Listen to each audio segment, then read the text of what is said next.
Okay. All right. I hope you guys can hear me and there's no issue here. Oh, oh, hold on. What's going on?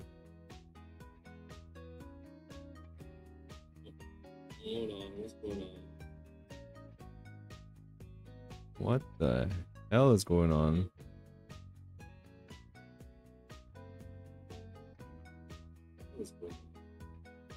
Huh?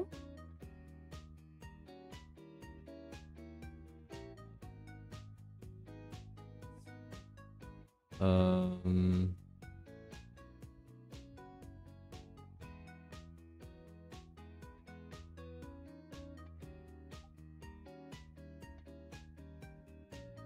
Wait.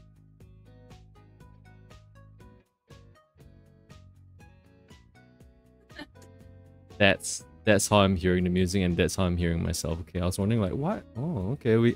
I can hear the music. I don't know why. All right. Let me open my chat. Wait, yeah, no, yeah, my mic is on. My mic is on. Hold on, I just want to open up my chat. Open up my chat. That's it.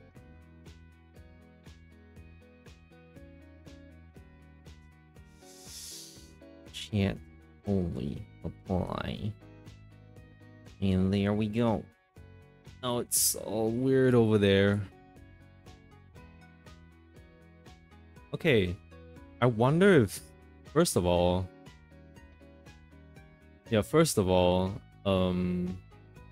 I'm sorry that I couldn't get X-Astris to work. No, as in, it works on my phone, fine. Oh, I'm dying to play it, but I just can't stream it to the PC to stream from OBS. Unless it's a... I don't really want to stream directly from my phone, like some Facebook streamer, that kind of thing. Like, no way. I don't want to do that. So yeah, I'm sorry for that. So it was either this or Monster Hunter. And the last stream I did was drawing, but admittedly I did play some Monster Hunter earlier today. Y'all didn't miss out on much. I mean, I'll tell you about it later, but yeah, so as in, I can stream the game via Discord shenanigans, but the thing is that I think it might just be a network issue where the connection isn't good enough that the stream won't be like will be free from jitteriness and stuff. So the game was jittery and I was like, the game looks amazing. I feel like I don't really want to discredit the game by streaming it looking like that, you know. So that's a loss, but I'll think about seeing how I can play it on my PC or if there's any other way to stream it. Yeah. So hopefully another time. That was supposed to be my second game, but I guess not. Anyway, if the things from the online store actually does come in, then I can actually play other games on the PS5 or the Switch. Yeah. Okay, sorry. I want to like, as I'm talking, I do want to get Look, man, there's always the first pass. Wait.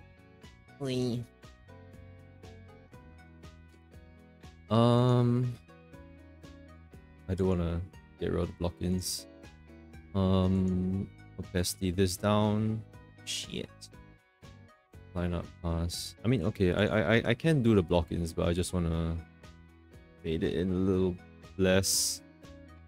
Because one thing I wanted to do also is that if I block out the lights, then I can sort of determine how much line weight I want there to be.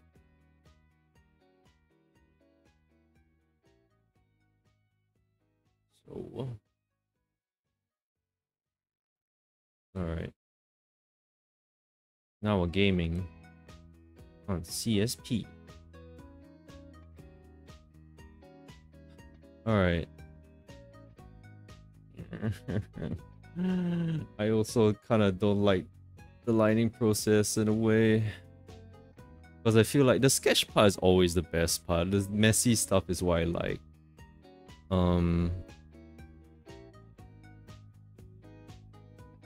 But that's just for the concept thing. If I'm looking at the... Oh, sorry. I want to do this. Hold on. Alright.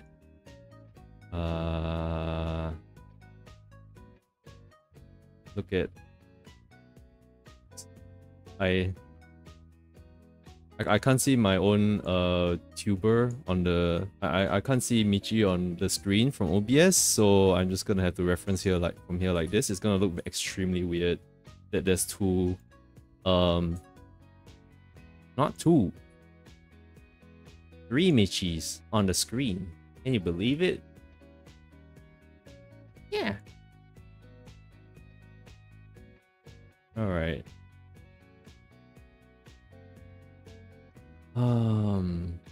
Sorry, I just gravitated straight toward Boo Boo. I kind of feel like leaving the face to last because I do want to do a warm-up on like some of the easier lines, some of the lines that I feel like, yeah, that's not gonna change. That's not gonna change that much. Yeah. So the thing is, I still prefer to work with liner. I've done art where I've just done the painted on thing. I've done art. I think I still need line art to encase a drawing. So like, I mean, I tell myself that like, oh, it's just to help me with the filling in the paint and stuff, but there are other ways to do that. And I think I just kind of do those other ways anyway, so I don't really know what I'm doing. What am I doing actually? Hold on. Now here's the other dilemma with line art. How much line weight do I put?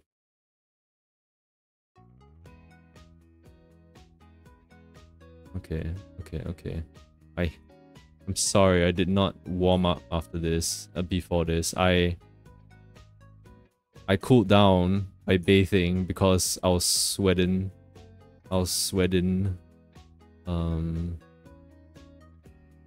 Let's give her this nice back thing.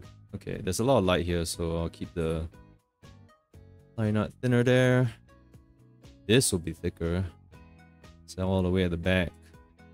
Not much light happens there. Yeah, so I still prefer doing line art. I just think it just things are much clearer in the end product. And at the very least, if I want to give it a more painterly feel, if I have the time, then I would do a paint over.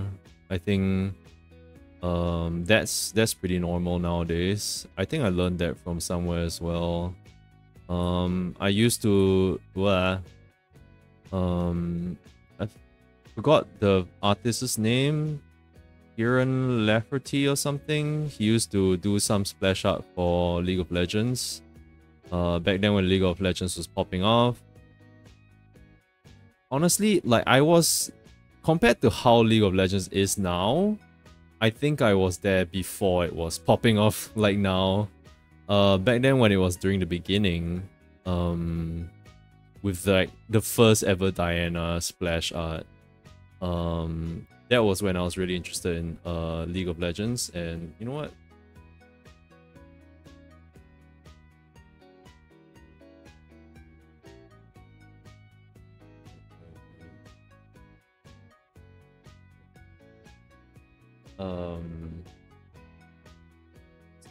Sorry, but you know, I don't really appreciate the self-marketing yourself out here.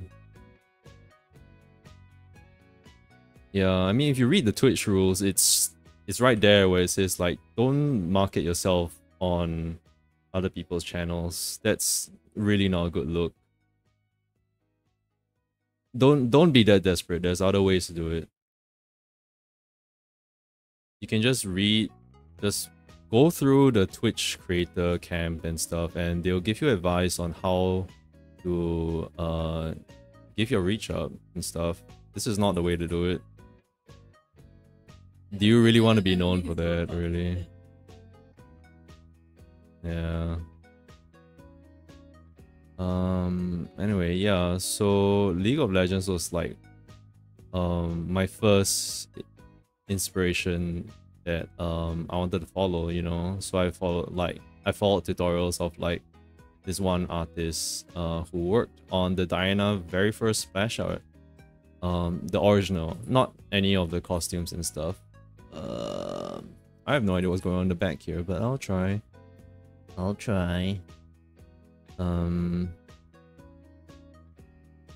Yeah, so what he did was he did really thick lines. Well, not really thick, but thicker than these. Like maybe, okay, I mean this thick maybe. And then he would paint over them, and because the lines were thick enough, it would it just added well. Like if it was a very thin, crisp lines and you did paint over, it would look a little weird. Because like the lines itself, like there's just too much contrast, so like it can look extremely busy. Yeah, that's what I would say.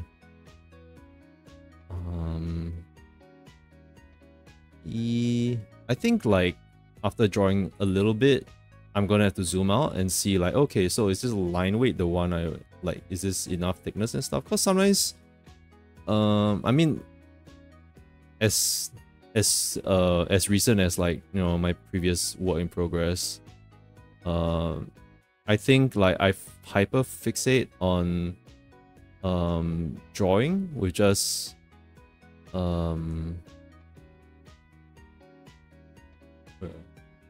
sorry, I was like, thank you for helping me. Okay. So yeah, I tend to hyperfixate on just drawing in a lot of details, and like I was like drawing like fur, and it yeah, I just got too carried away with it. When I zoomed out, it was so messy, it was so busy. I was like thinking, when I was drawing it, I was thinking like, oh yeah, this character is really close to the screen, like the camera, that kind of thing. I want to add more. I think she would need more details because she's in the foreground, right? I'm like, a lot of things that like, if things are in the foreground, you can see the most details from them, that sort of thing. But then I was just like, maybe it's too much details. It kind of takes away from everything. Like, it was fan art, and that's the thing about drawing from reference, right?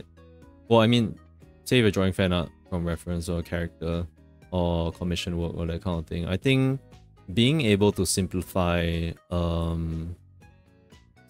character is really good, because you're not trying to be out there like, say, okay, the work in progress piece that I was drawing last time was like recently was like Shiori from Advent, and she had a lot of her but yeah, basically I think it's good. That was during the beginning, when they debuted not long ago, and I think it was like later on when there was more fan art of them that I realized, yeah, I like they have very complicated designs and I need to find ways to simplify them. I think even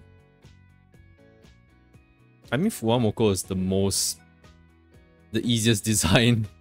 When I saw Bibu, I was like, oh, okay, the design seems like pretty simple. But then when I drew it, it's, I think, well,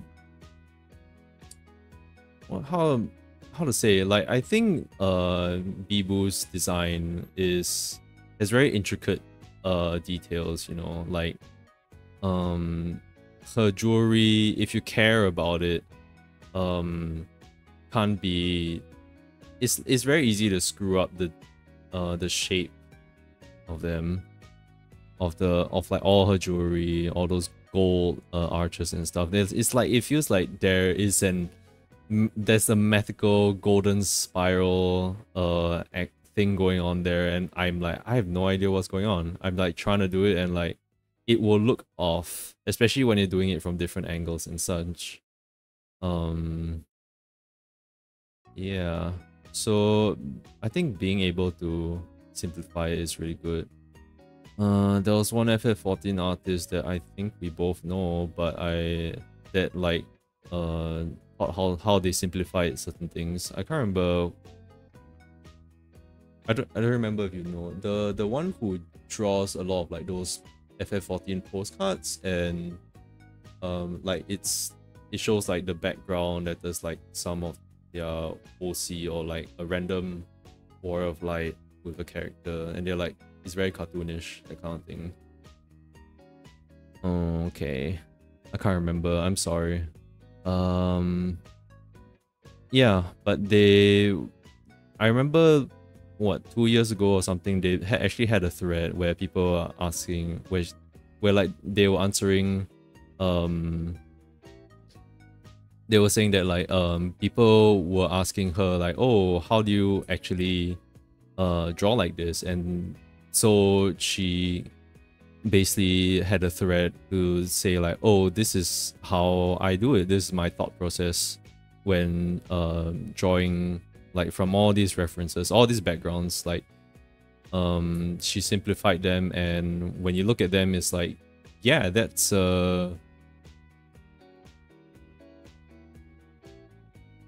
somewhere in FF14. There's a lot of places enters. My mind was just overwhelmed.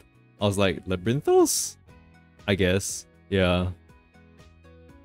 That looks like a Labyrinthos, alright.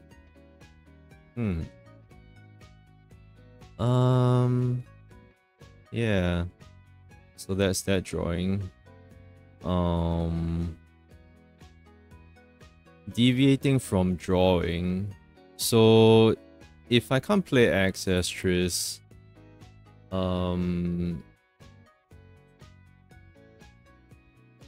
and if I get my my other tools in, like the other cables, then I can try streaming. I sure hope it works as well. I think it should. I don't think my PC is gonna bust. It's just getting shit from the Elgato, so that's the data that's handled by the console already. I wanna do a stream of the man who erased his name, Mr. Kiryu Kazuma, the Zoomer. No, the Boomer. He's a boomer. No, he's not even a boomer. No, I mean, he is a boomer. The thing is that, like, he's from, like, I don't know, he's born during the 70s or something. I guess that's a boomer. I was like trying to think, like, what's before a boomer? Was that a term for people who weren't boomers? Or like, I mean, like older than boomers.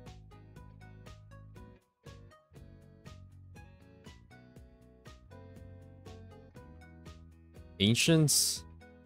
The Asians? Oh my god. Who'd have thunk? Yeah. They're always worried about something after all. They kill the naysayers. Yeah. Yeah, so if it was a console game, I would want to stream that. At least on the PS5.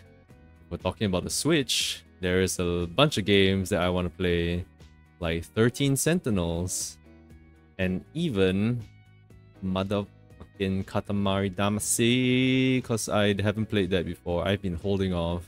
I want to play that so hard. It was ever since it came out on the PS3, and I didn't have a PS3. I'm like, I can't play Katamari Damacy. I want to play Katamari. Yeah. It's cause it's a space prince. Interesting. You know who else is a space prince? Vegeta. Sure love my vegetables.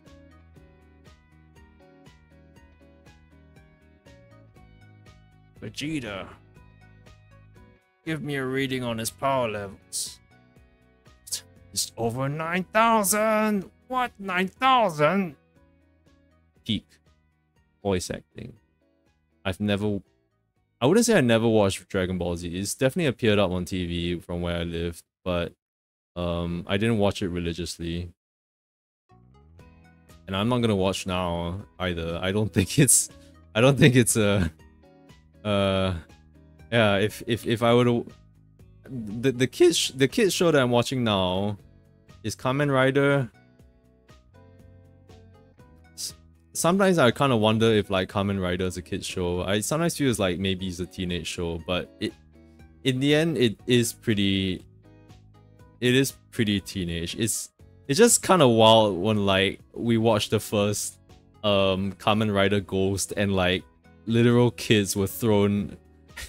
It was this mom and a child riding in a rocking ship, one of those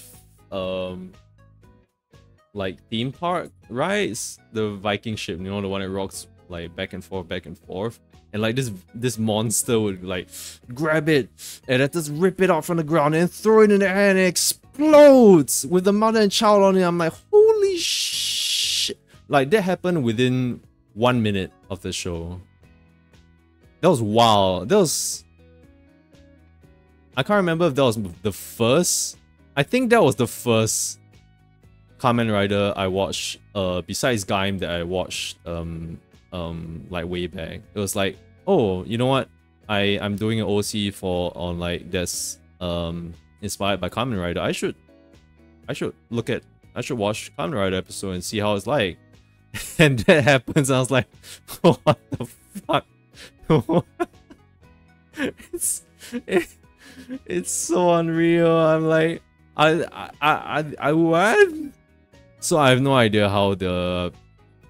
At least I had a friend, that sort of recommended me. I don't fully trust his taste, but at least I just asked him like, okay, so what's the Kamen Rider tier list, that kind of thing. Like, what should I be watching and stuff. And yeah. So Ghost wasn't. I asked him that after I watched 01, because I was thinking like, oh, who would I watch next, that kind of thing. And yeah, he was like, nah, yeah, Ghost is very kind of difficult to get into. I'm like, yeah, it's kind of. I mean, besides that, the okay, I think the hold on, how do I word this?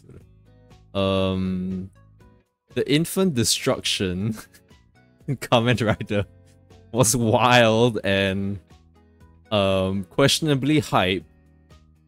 But for the other episodes of the show, it was like, yeah, this is a very kids show kind of thing. So then I think when I was searching up Kamen Riders, I went with Ghost first because it was in the older era, and I was like, okay, I want to pick one from the older era.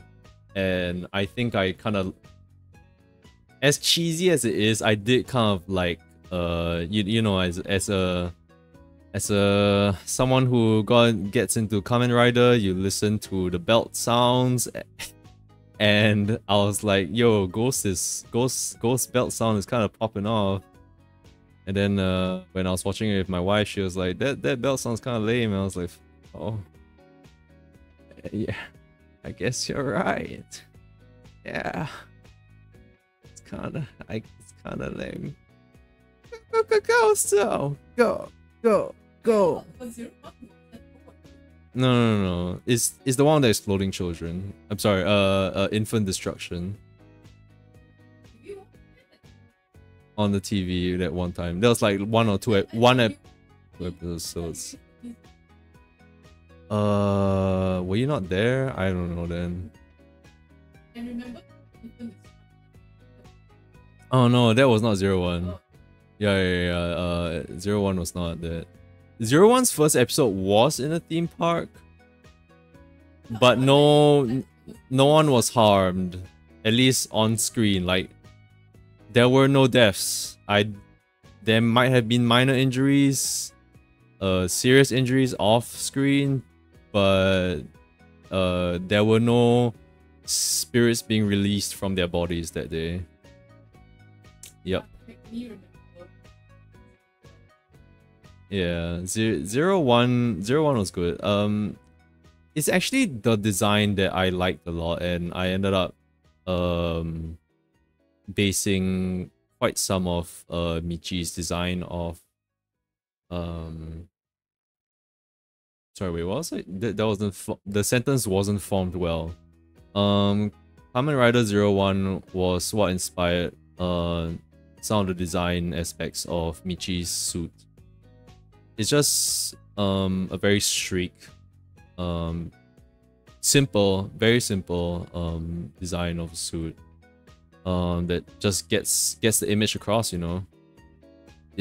I think that was the whole idea. Like, I just wanted something sleek, you know, and I just sort of killed off the edginess of it. Edginess not in the Chunibyo sense, but more of like the actual blocky edges of it, and rounded them off and like went with a little bit more of a little bit weird design.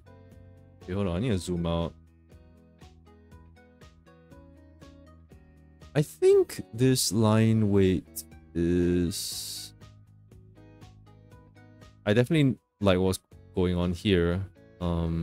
Maybe I can improve it. I could improve it. Sometimes even I can get kind of carried away with how dark the lines can go. In a way, it's because of Miwashiro, who was like the very early inspiration for like doing anime art, you know. Like his design, his line arts are really good. But this thing about his line arts, right, is that I feel like when I try to get his books on like his FGO characters and they're like colored, but it's very difficult because like the lines aren't blended in with it, so it's just, and it's very minimal rendering on the colors. It's like, it just feels like he blocked in the colors, he used a soft brush for gradient them. That's it. He didn't blend the lines in or anything like that. He might have colored the lines, but overall the line art is what really sticks out a lot, and the rendering is just, I feel like it just kills everything. Sorry Miwashiro, your line art still got like, your hands are the best ever. I think they're still hands down the best hands ever drawn. Yep. Um. Back to Kamen Rider. So there's a bunch. There's a lot of good ones. There's a lot of good ones recommended from my friend. Personally, right, I was thinking I'm actually probably gonna go ahead with it, my own personal choice anyway. I was actually thinking of going back to the Heisei period of Kamen Rider and watching Deno. Okay, wait, I'm making new line out here. I wanna improve this. Den-O is the Kamen Rider that is sort of themed on trains. So that's fun. It has a really fun theme. It has fun characters from what I've seen. Really, really funny. And I think yeah, it will be like I look at it and as I watch the opening, I'm like, it's gonna be a fun time. It's gonna be a funny time. And the main Kamen Rider for that is actually the main actor for the Rurouni Kenshin live action. Like, he came from there. And I was like, holy crap, I actually get to watch well, I forgot his name, but I get to watch him when he was like literally really a boy. God knows how old he is. He was over there. 17, 18, who knows? He looks really young there. Like, a lot skinnier than he is now. Yeah. So there's that. There's another Reiwa Kamen Rider that I was thinking of watching, which was W or Double. Actually, I don't know what the fans call it. It's just dub. Oh, dub, I guess. Just dub. Big dubs. Yeah, the opening song for that is super good. I've had it on repeat for like a long time. I've watched covers of like the song. It's really iconic. I think it's the best one. I think it's the best Kamen Rider opening song ever so far. Yeah, like I like 01's like opening song, but like, oh, that's really good. Like W. So that one is themed after that one's a very special Kamen Rider where it's I don't think they're twins. I don't think the characters are twins, but it's two characters in one Kamen Rider as the main one. I say two, but from what I've seen is that like one of them can choose to be the body for the Kamen Rider, but the other one will transfer their sort of like mental cognition to join with the body. And so it's like two minds in one. And it's a detective. It's actually a detective story, like kind of like Kamen Rider. So that sounds really fun also. And besides that, there is Geats, which is one of the very recent ones from the Reiwa era. Sorry, wait, did I? Ray right now is. Sorry, I need a. Hold on. Hold on.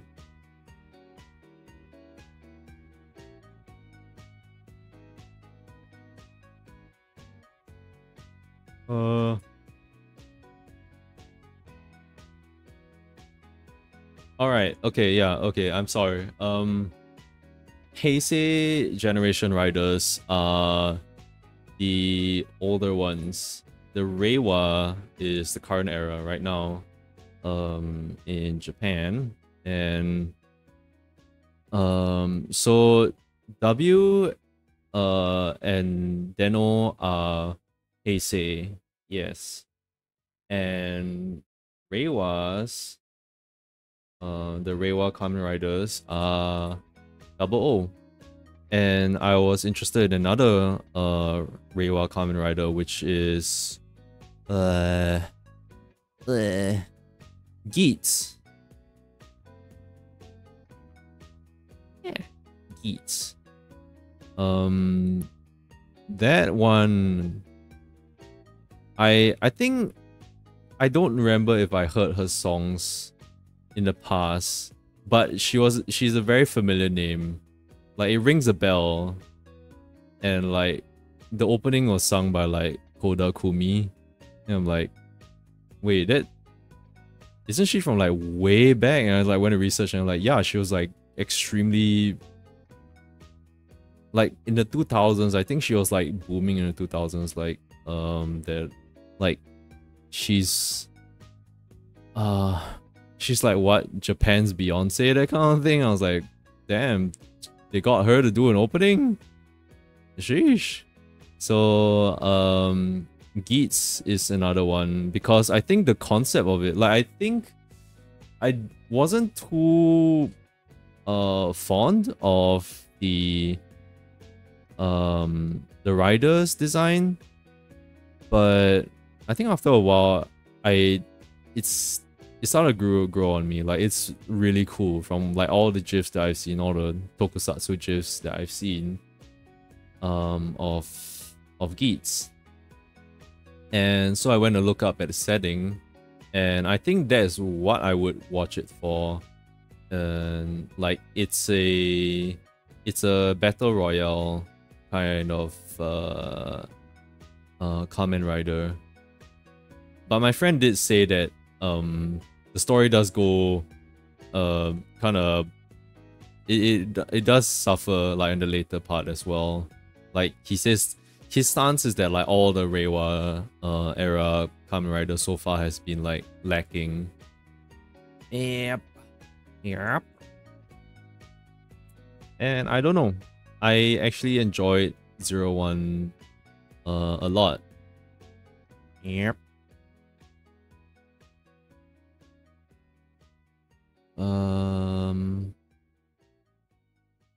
Sorry. Hold on. Yum yum.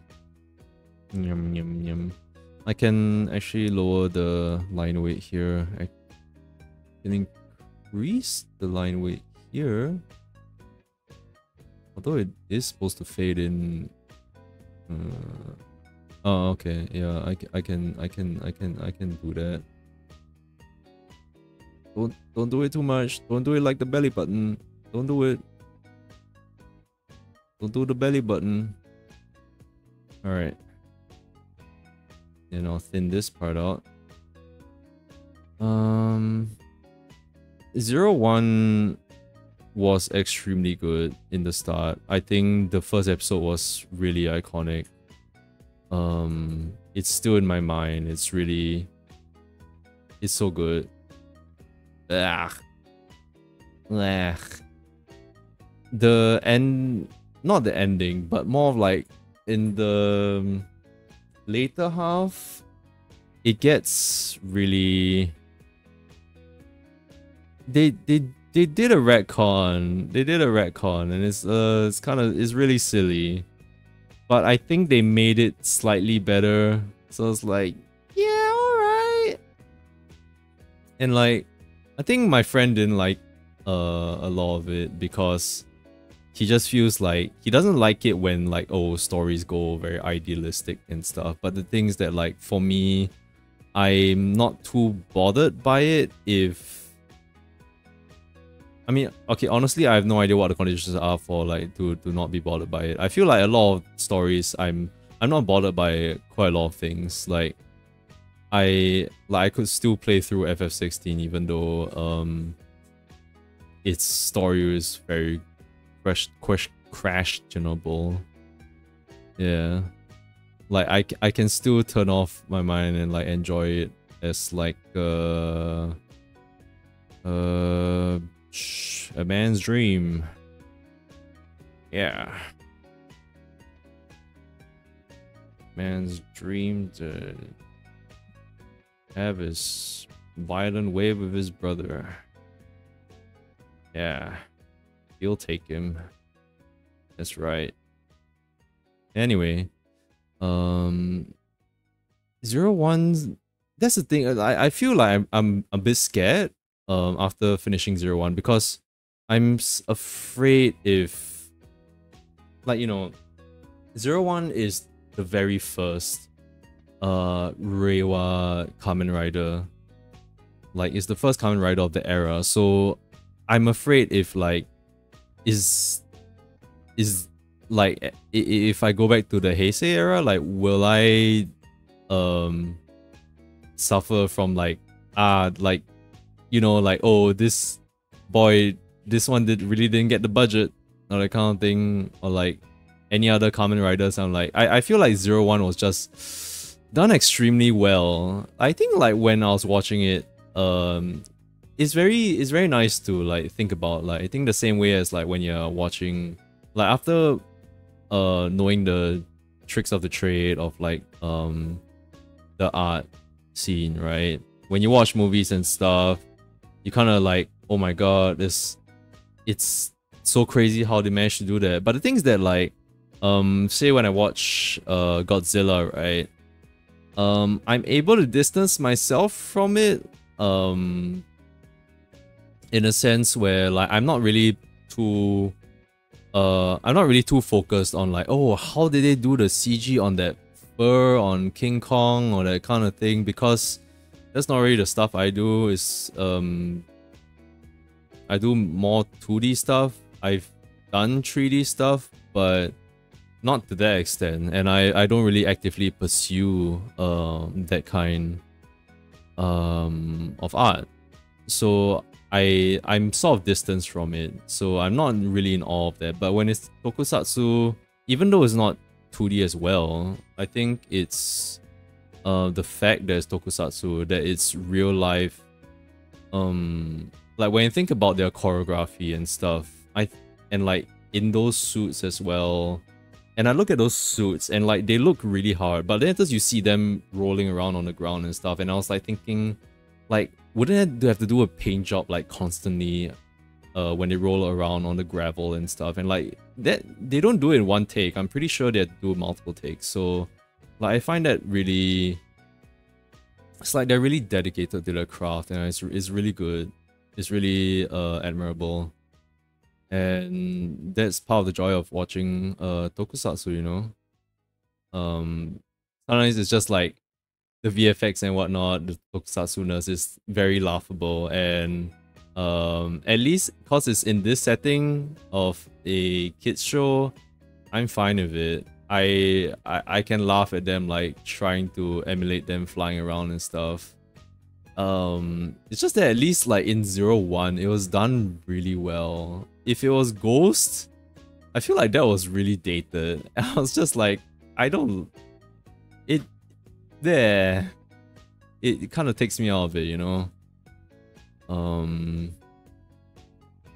mean, the fighting is a lot of the part of it also. Like, it's really the choreography. I think when I was watching Ghost, I felt like the choreography was really lame. It was really quite lame, but with 01 it was really interesting. Like every episode, every fight, it feels like they just bring something new to the table every time. I have no idea how they choreograph those things. Like, do they do it on site? Do they? Because I don't know. It's not like they have a. It's not a stage. It's not something constant like a stage play, you know, where you do have those setups and stuff, so you can choreograph that. And but the thing is, Kamen Rider, they go around Japan, and maybe not Japan, who knows, to actually do their shoots. And I just think it's really crazy when you see them hopping from railing to railing. I'm like, is that do they just let the fighters just do whatever they want or that kind of thing? But they choreograph a lot, and it's amazing. I feel. I think what's more is that it's when they're talking as well. Sorry. Sometimes I need to stop and look at the lines. Sometimes I don't even know what line weight is anymore. I haven't done one that's actually really good, I feel. Whoop. Sometimes I need to make lines really clear, especially if it's designs where, if it's say like cloth, that does, it can be extremely light. But if it's something that I want to outline a color difference and design, then it has to be, there definitely needs to be some weight on that. Yep.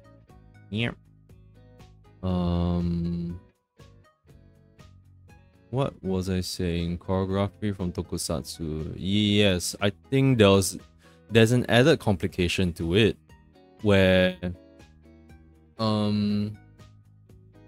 while back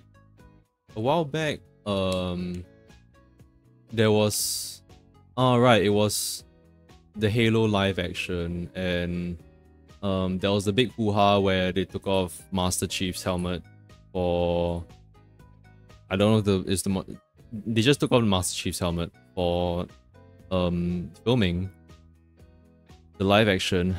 I mean, sorry, of course he can take off his helmet, but as in like in the show he had his helmet off, which is something that doesn't happen in the game, never has happened in it has happened in the game, but we have never seen his face. That's the thing. And the excuse that they had was that they were like, how else are you gonna portray like emotions and stuff with a helmet on? And like someone replied, this cool RT with this extremely funny video of Kamen Rider, like a Kamen Rider, like just doing a silent acting, just no words at all, just silent acting, but it just conveys the expression and the gag and the story like so well. And that's the thing, besides just the fighting, you know, like sure they have their cuts in here and there, but it's not like under the suit, right? It's stunt actors. I'm gonna break the immersion. Oh my god, under the suit, under this is a stunt actor. Oh my god, no, I can't do stunts. Please don't ask me to do stunts. Yeah, but it's a stunt actor and not the Rurouni Kenshin actor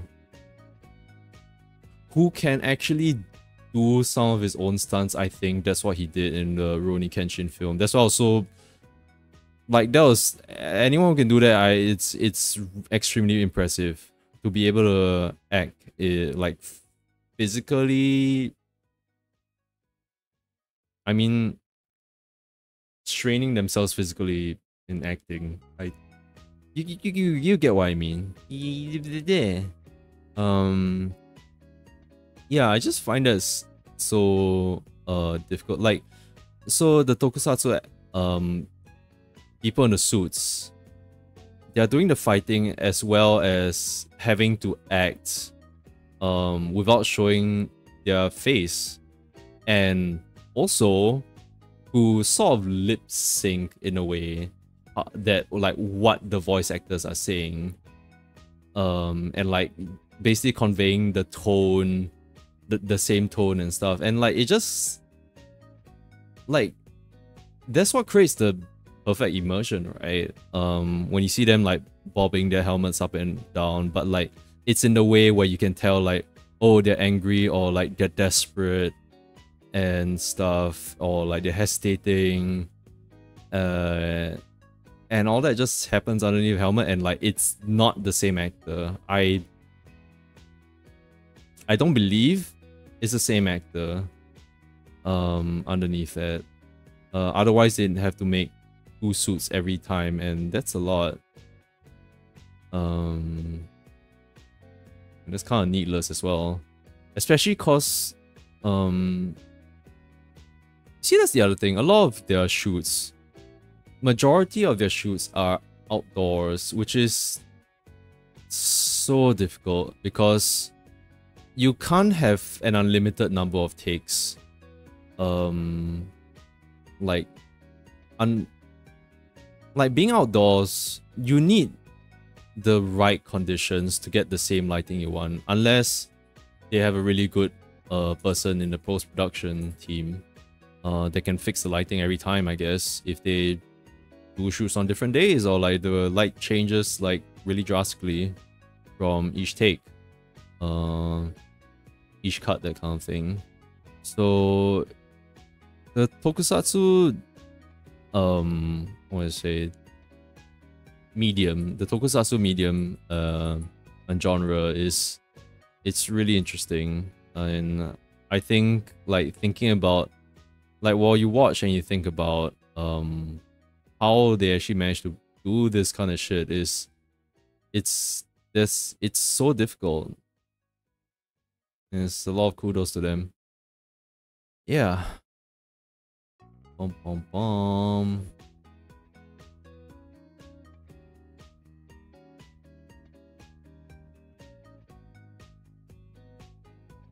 I don't know if there was any other rider that Kamen Rider that I wanted to watch. At least, I mean,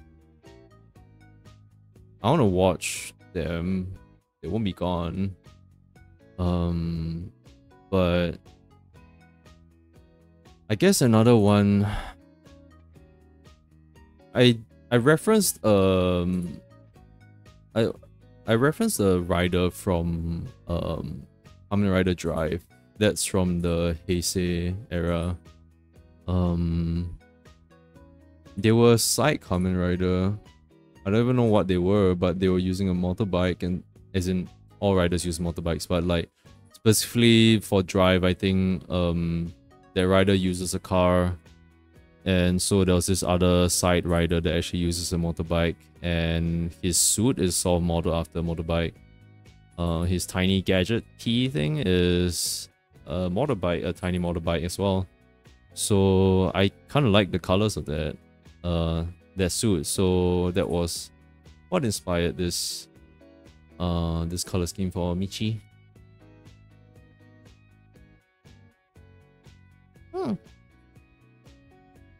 That would be the other one.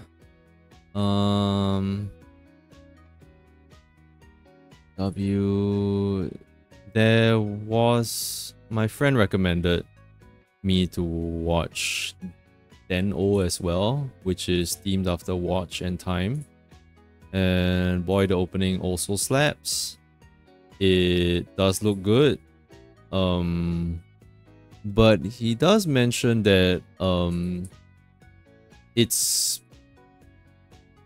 connected to Kamen Rider Build in some way, which is the one that is right before the Kamen Rider series that is right before it. So I feel like that might have to be a double watch, in the sense where to watch Build and then watch Den-O. Like there's some relation there. Where I remember my friend saying that there was another. Oh yeah. I think he was recommending Ryuki as well, which is the, if I'm not wrong, the third Kamen Rider from the Heisei era. And that one's really old. That was I think it was the Kamen Rider before all the before the sounds appeared on the belts, like progress, all that kind of thing. Like before there was even a announcer for their henshins and stuff. That was one of the ones that he recommended, and he was saying like, oh, that one's actually a battle royale as well. I was like, huh, okay. So there are two Kamen Riders where I do have, where there is the battle royale setting which I can watch. I was like, oh, okay, it's pretty cool. Because to me, battle royales just sound very you know, it's pretty brutal. If you're not talking about Fortnite, then like at least you know, like the actual Battle Royale movie from Japan way back was extremely brutal, and like that was my first Battle Royale movie. Yeah, I watched it in well, I was in poly or like at the end of secondary school. And that was, yeah, that was, I think I really like Battle Royale 1. I think I tried watching the other ones and I just couldn't. It changed. I think it changed the same way as how Hunger Games did. Where it didn't really become anything about the Hunger Games anymore. I was just like, there's no more games, just hunger. No more battle royale, no more royale, just battle. That's it. I mean, good for you. Yeah. Yeah. I really liked Battle Royale #1. It was the first time I saw about a Battle Royale theme thing. Like, it's crazy now that like, there are so many types of media and content that's associated with Battle Royale. Like Battle Royale has become, it's like the same craziness as how games can come on. It's just like, oh, check out this new Souls-like. I'm like, they're calling it Souls-like now? Wasn't Dark Souls just a, it's just a game, man. But at the same time, I mean, I think, I don't know for how long, people have been using the term Metroidvania as a genre as well, so, or a subgenre actually, as well, so, for the platformers genre. So, yeah, maybe it's not that wild, I guess.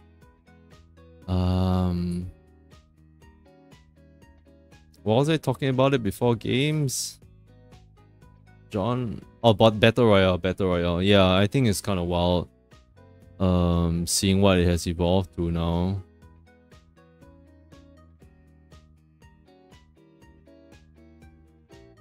I would watch Battle Royale, the original, over Squid Game, knowing how Squid Game ended. I mean, I didn't really feel like watching Squid Game in the very first place. Yeah. I'm sure it was good. I think it's just like, it's just unfortunate that it ended that way. With that twist. It's very questionable. I don't wanna talk about it. I just saw it from a video review that Mince showed me and I was like, what? What the hell? What? You lost it. You messed up. Yeah. And then there's now Battle Royale games, and the Battle Royale game has become the death of Titanfall. Then again, I think Titanfall would have died anyway. It was under EA. There was no way that thing was gonna live. It's just that the developers were like, shit, well, we have this other game, game mode, like, there's Battle Royale, it's Apex, it's kind of fun, like, you want to try it, and it hit so hard. It was, I think it's probably EA's biggest title now or something. And I don't think they're ever gonna let go of it. They're not gonna sacrifice it for Titanfall 2, 3. 2 is already out. You know what? Titanfall is another game. I have not played Titanfall. It's a game that I really want to play. It does have a PvP mode. I don't know if I want to do that. But from the sound of the stuff that I see on the PvP, I'm like, that looks cool.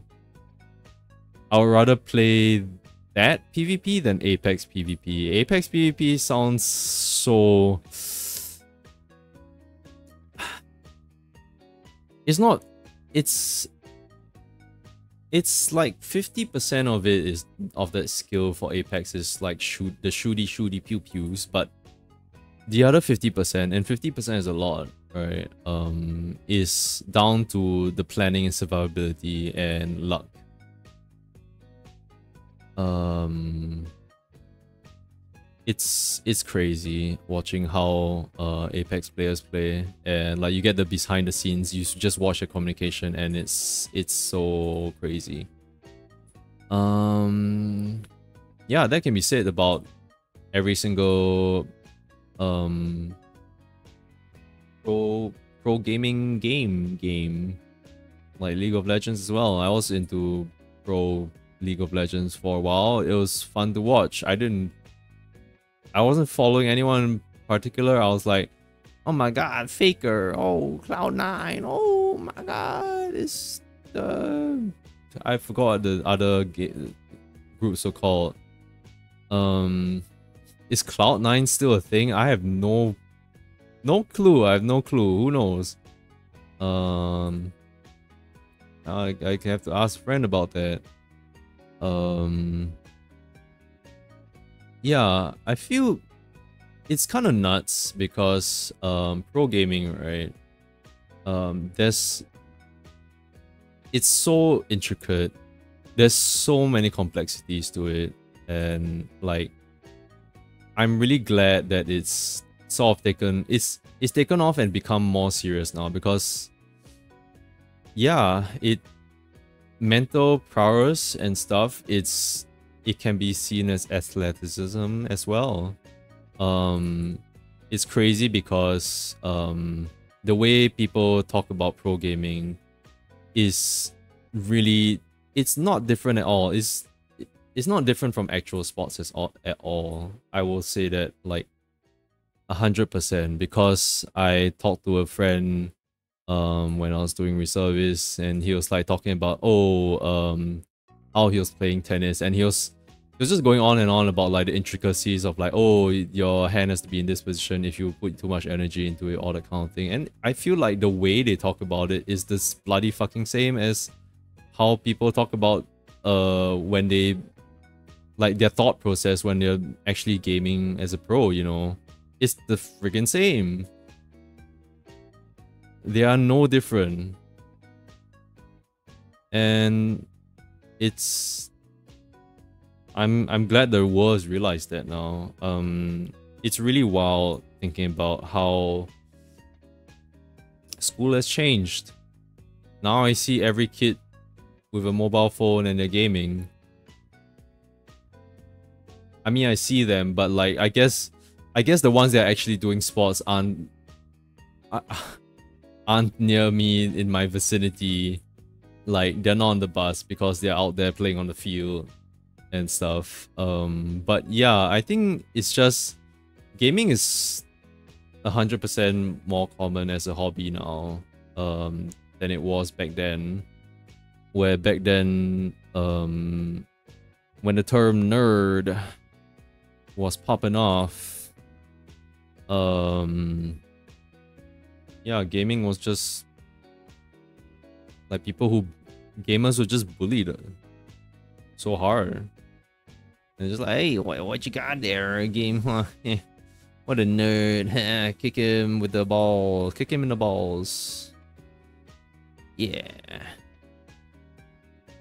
I mean, that didn't happen to me. But no, I didn't get kicked in the balls, but there was definitely some discrimination. There was definitely some prejudice there. Like, I could feel it. Yeah. For sure. So things have changed now, and I think it's for the better. At the same time, as someone who is aged and stuff, I do think the kids do need to spend some time off their phones. They're taking this to extreme. I was like, yeah, keep on gaming, Timmy, is good. And it's like, Timmy, how long did you spend on the game? 25 hours a day? What? Ow! Timmy, no! They need to get off. They gotta get off that screen. You know, that boy ain't right. Alright, zoom out. Zoom out. Where's the line weights? I mean, that is kind of line weights. It's just I'm too Miro Shiwa minded. This one's more in the shade. I don't know if...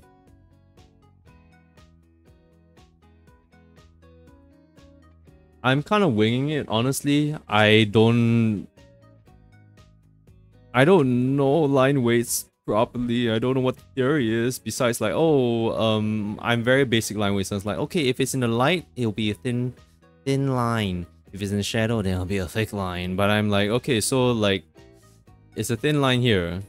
Would it have the same thickness as the one in the shadow here, but it's less in shadow? Wink wonk. That's my dilemma.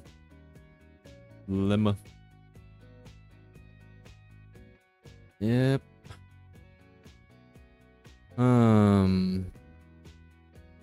Yeah, I'll talk about Monster Hunter. Alright. So I mean, my progress was basically I unlocked Wildspire Ways without streaming, and that's fine. I'm pretty sure a lot of people has gotten through that.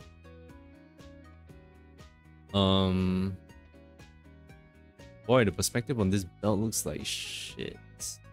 Hold on, I need to fix this. Yeah, so I'm on the Wildspire Ways, and I'm going to have to confront Anjanath before confronting Zora Maglord's Rose. And before Anjanath, I have to fight a Tobi Kadachi, which I'm honestly kind of scared of. I remember getting destroyed, absolutely destroyed by that thing back when I played it, back in the first time when I fought it. It's... those type of monsters are... yeah, the first time they've appeared is in World, those type of monsters. That kind of skeletal structure. Fanged wyverns. I feel like fanged beasts? Monsters? It's starting to sound like Dungeon Meshi. I can't remember, because I'm thinking like fanged beasts at that time was also... it's also classifying stuff like Rajang and the monkeys, you know. I think that's what they are. But the specific skeletal structure of like, oh, dog-like is a first time in World, and I did not know how to deal with a Tobi Kadachi at the time. And I would say it's still difficult. I'm still kind of scared about it, especially because I spent time to farm Poke stuff, because I was like, oh, it's a cute armor, I'll wear it. And just when I wore it, when I look at it now, I'm like, oh yeah, you're gonna fight an Anjanath. And I looked at my my elemental stats, my elemental defenses, and Poke does not do well with fire. It will explode. It's a -15 on a full set. It's really nuts.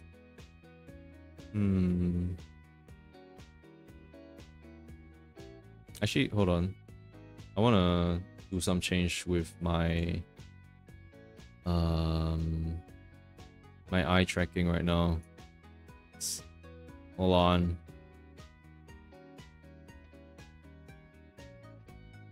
You can go up to 7 and 7.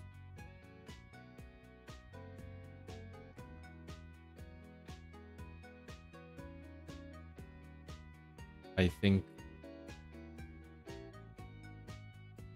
okay, hold on. Why? Maybe my Y is... I can maybe increase this to 7.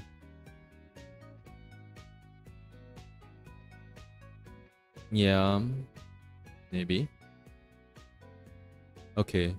Well, the thing is at the end, like after I end this stream, I'm gonna have to rewatch this stream back, because what I have set up is that new light came in. So I have it at an angle on my face here. I think I watched a video and it was recommended not to put the light in front of me because then the reflection on the glasses would be even more direct. And at first I was going to buy a ring light, but then thankfully when I was at my brother's wedding recently, he had a photo booth set up and they had a ring light there. And I saw how that ring light reflected on glasses and it was terrible. It was really stark. It was really clear, and I feel like that would probably screw up, because it's not only the glasses, right? It's on the glasses plus the tiny pupils in your eye.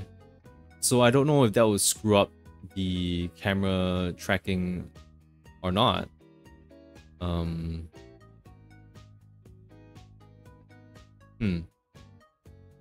Yeah, so basically I put it at an angle. I got a rectangular box light. I don't know if it's called a box light. It's a box, but I feel like by sort of like camera team terms, this is not considered a box light. I'm not sure. It's just there's a bunch of LED strips in a box. There's not an actual like bulb or the kind of thing. I mean, LED lights are bulbs, I think, but you get the idea. Basically, and it has like a white filter on it. I can adjust how bright it is, which is actually a godsend, because when you first turned this on, it was a flash. Oh gosh, it was a flash bug. Flash bug. 100 term, shut up.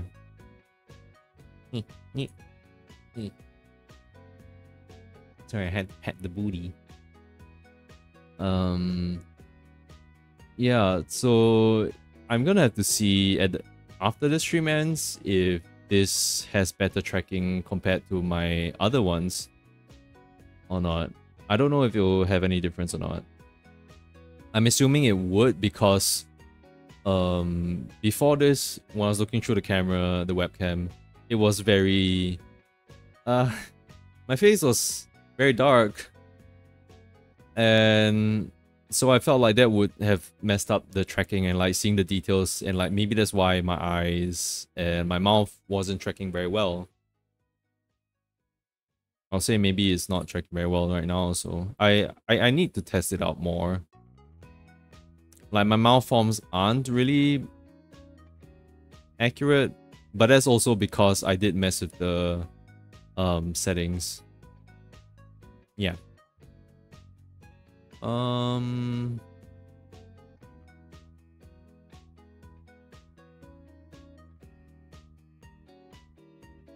Okay. Sorry, my mind and thoughts are rewinding back to Monster Hunter and back to line arting. Yeah, so Puke is dangerous to use for Engineer. And I was thinking, okay, before Engineer, I'm gonna fight Toby Kadacher, right? That little Toby. Gotta teach that boy a lesson. Oh, come here, Toby, I'll smack you up. Yeah, so I was thinking, okay, the Toby Kadachi set I remember is really cute. But I feel that I remember, because of especially of how furry it kind of looks, that thing does not handle fire as well as I would like it to. Yeah. I think, if I remember correctly, Tobi Kadachi's main weakness is water. Or ice. I think it's water. So maybe might not be that bad. I don't want to... I feel like I've looked at Barrel's armor as well, and like that... You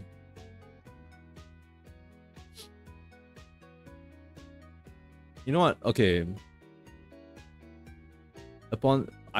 Thinking about it now, right?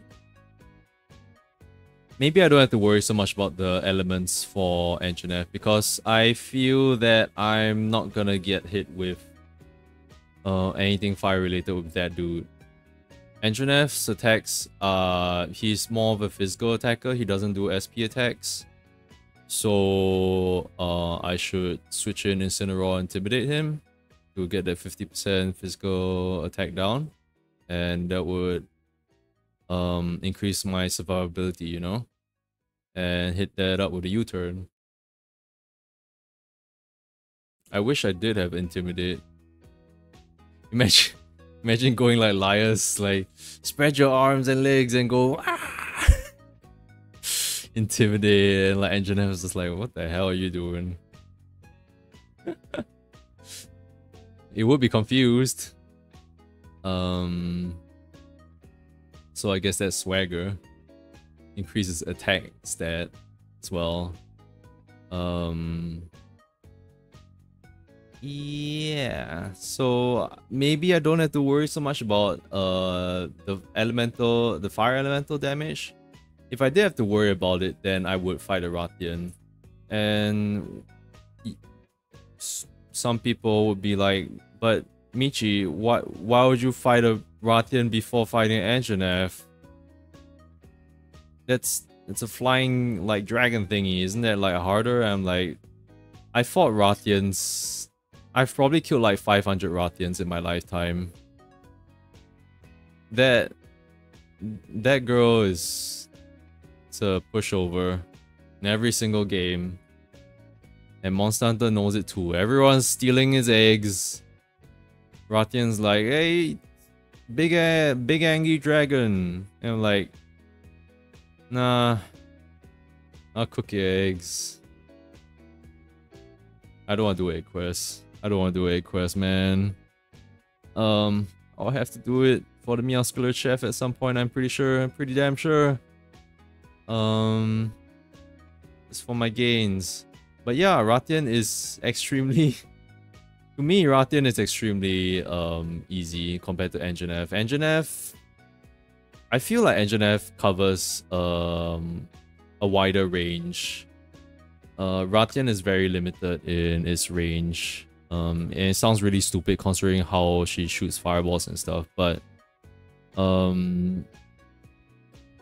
her flight is not the same as like say Rathalos. She doesn't stay in the air for long. She does one tail flip.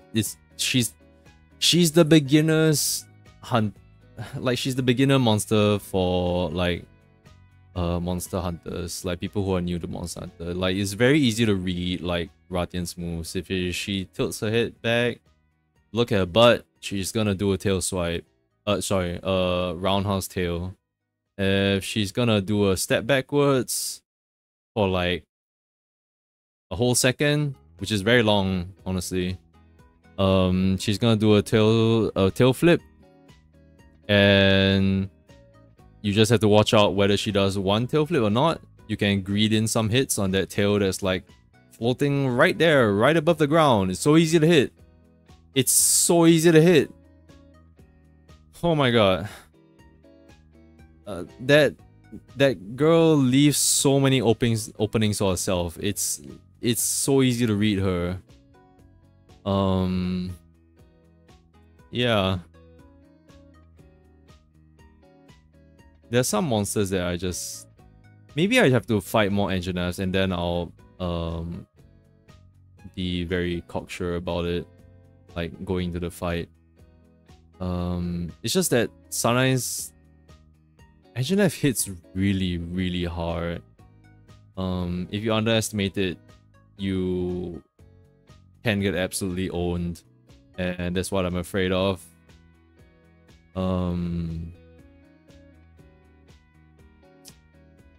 I feel like every lightning monster also, like including Tobikadachi, Zinogre is very difficult as well, because the more times they hit you with their electrical attacks, the easier it is for them to stun you, and you're gonna die.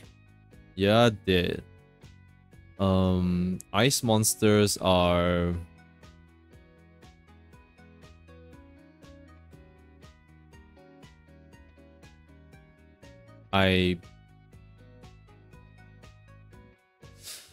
two ice monsters are coming to mind. One is Barioth. He's a piece of cake as well. Yeah, he's a piece of cake. Holy shit. To me, he's like Rathian level. I haven't fought Frostfang Barioth yet. I don't know how bad that is. The other monster that I'm thinking of, ice element, is Gammoth, which is a monster that is it just doesn't exist now. It only exists in the handheld Monster Hunter Gen and XX and stuff. And that's so sad because I think it's a really cool monster, but I think the game capabilities is... They might not find it very worth it to port Gammoth into their new engines and whatnot, because they probably haven't thought of... there's no other monster that fits that kind of skeletal structure. The closest I would think of is... do you remember the name of that big ape in Sunbreak? The green color gorilla? Yeah, that green color gorilla. Garangolm, I don't know. Gargantuan Kong, I don't know. Yeah, that's the only skeletal structure that I can think of that's in the present day, and it might share the same skeletal structure and rigging as Gammoth, but that's quite a pull. I feel like it's definitely more towards the monkeys. I was just thinking, because of the hunched shoulders, that like, is that close to the elephant's rig or not? Yeah, so that's the other one. Gammoth is a creature, monster that like admittedly I haven't fought it a lot, but because of its sheer size and like its defense around that, like normally a lot of these sheer size monsters, you go in between the legs and stuff, and like they'll have some defenses, but you know what to do with them. But with ice involved, it gets very tricky with fighting Gammoth. So I would say ice. Even Gossarag is pretty difficult. I get very cocky with Gossarag sometimes. Yeah. Those water monsters. Only Mizu's difficult. Okay, to me, I fought enough Mizus that I've known his patterns and stuff, and I think it was extremely enjoyable to fight in the demo for Monhan Rise. It was really cool. Dude, the Mizusune drift in Monhan Rise was so cool. I love that they added that as an attack. It's so... God damn, it's so cool. It's drifting with his laser beam and stuff. But yeah, I feel like at this point, like my skill level, Mizu is also a monster that I'm really fine with tackling with. I've tried fighting Fox Flame Mizu before, and it was terrifying. So there's that. All the fire monsters are extremely scary. I don't need to say anything more. Rathalos is still scary to fight. I think Rathalos was way easier back in the day. Back in the day, he was very predictable in the sense where he would fly up and stuff, but he just does not have as much air maneuverability as he does in the modern Monster Hunter games now. Back then he would fly up vertically, shoot some fireballs, and then he would just come down from the same spot. So a lot of the times, the safest place to go when a Rathalos flies up is right underneath him. That's like, we cracked the code. We cracked the code. The moment he flies up, just go up to his like shadow, start charging that great sword, time it well, start charging that hammer, and like, dude's dead. That was so easy back in the day. Now he has like Um, I mean, I'm pretty sure it started from 4. I'm thinking of like 3rd and like Monhan Portable 2G. In 4, I feel maybe they might have. That was when they added more of his lateral movements when flying. And then in Rise, it's he's a menace. It's really good, especially now that they sort of nerfed flashbanging flying monsters to some degree. Sometimes they fall down, sometimes they don't.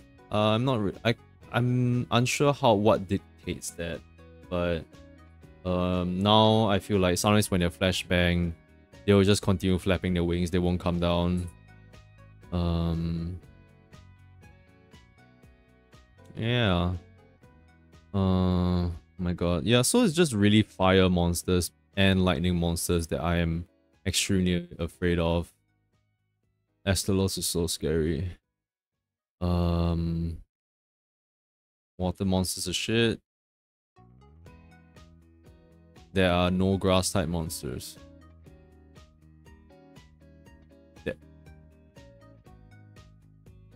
I mean, there's not even a grass type element to begin with.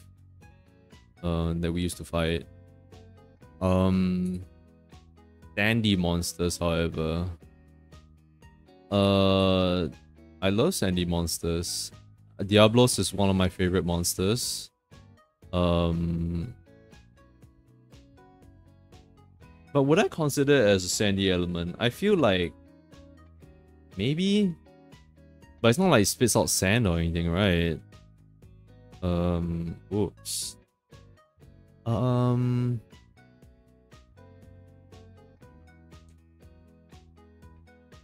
Sorry. Yeah, I was thinking, would I classify that under like, because it's the same as Tigrex, right? Like Tigrex is known to favor the ice climates. But would I consider it an ice-based monster? I might not. It's not the same as Barioth. These are what I would call more physical attacking monsters, like maybe Odagoron as well.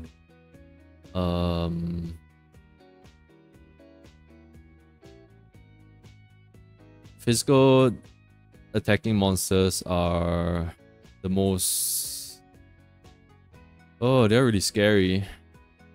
I'm extremely scared for the Odagoron fight. I think when I first fought it, it was...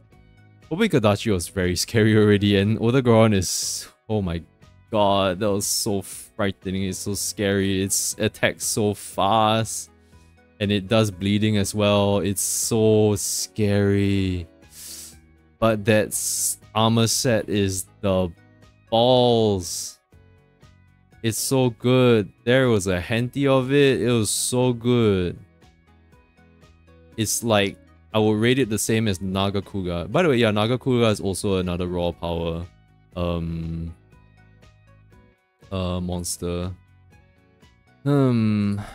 Nagakuga is a monster that I also trashed way too much. I feel like maybe I've killed more Nagakugas than Ratians, because I feel like I was more compelled to farm Nagakuga items compared to Ratian items. Cause Nagakuga stuff, when I started the game in 3rd, I spent a lot of time building up evasion, evade extender gems and stuff, and of course they use Nagakuga for that, because the armor set has that built in as skills, armor skills. And it's really fun. I think that was the first game where I knew what iframes was, and that's when I learned to love games where, like, oh, if they have iframes or some sort of counter things. Okay, no, I think it's just iframes that I really liked. If it's countering, then there'll be Metal Gear Rising, but I don't want to get into that right now. Monster Hunter, yeah.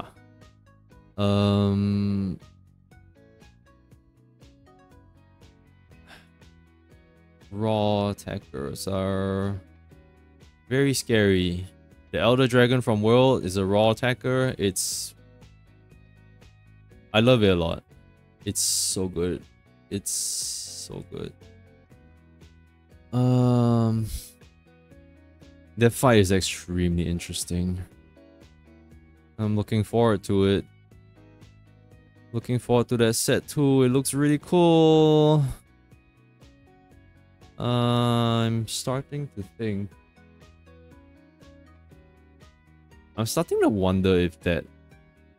No, it did. I have that armor set in Monster Hunter Stories, so I must have fought it at some point. I don't know.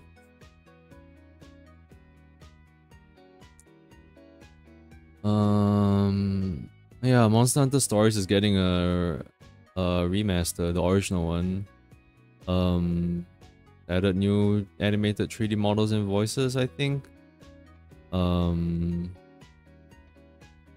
It kind of looks pretty much the same as Monster Hunter 2, Monster Hunter Stories 2, so I think they just built everything back in that same engine. Which is good. It kind of makes me... I kind of regret that I was playing it when I wasn't streaming it, because I think it's a really good game. I think Monster Hunter Stories 2 is extremely enjoyable, and if you want to play the game, I can lend it to you. Yeah, but it's fine. But I think I told you the story already. It's fun, but I feel like you can criticize the battle system or not, because I feel like it can be frustrating. It can be frustrating. But it can be rewarding. I feel it's kind of cool. Yeah. I don't know if I will play the first Monster Hunter Stories on stream or not. Maybe I might, but I would leave that to a later date, because there has to be, I need to, now that I'm streaming, I feel like I can set a priority list of games I want to stream. Like the Ryuga Gotoku series that I've been missing is one, but I feel like it's just a bunch. I don't know. I take very long to play games, so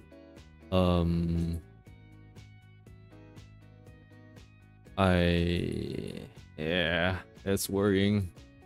It's just worrying. Oh, I need to set a priority list.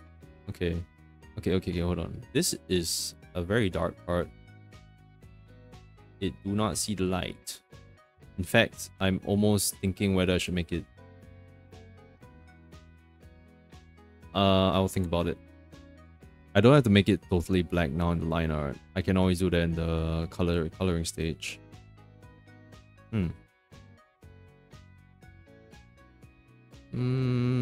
So yeah. The next time I'll stream Monster Hunter would be when I'm fighting Zora Magdaros. Okay, maybe I'll stream it when I'm fighting Anjanath. So right now, I guess if on my off time I feel bored and I want to play something, I'll play Monster Hunter World. I'll boot it up and I'll start farming stuff to fight against Anjanath. And Zora Magdalong. Yeah. You don't need to watch me fail at Tobi Kadashi, you can watch me fail at Anjanath. I feel that's way more exciting. Anjanath is a way funner fight.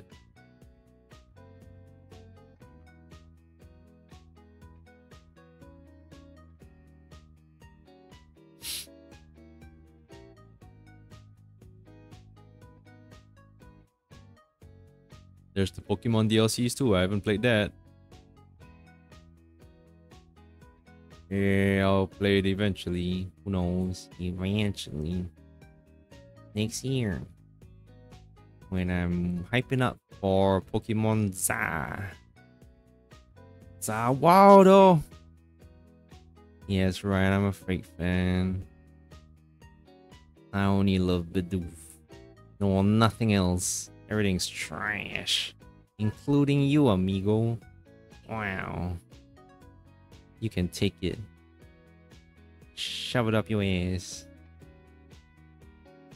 Pokemon lover.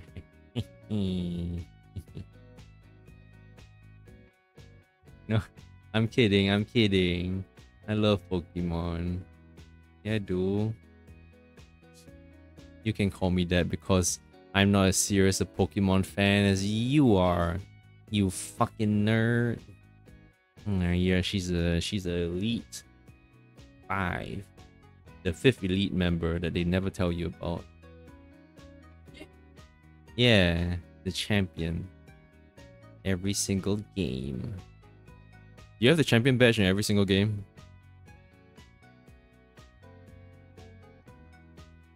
Which ones do you not have? Oh.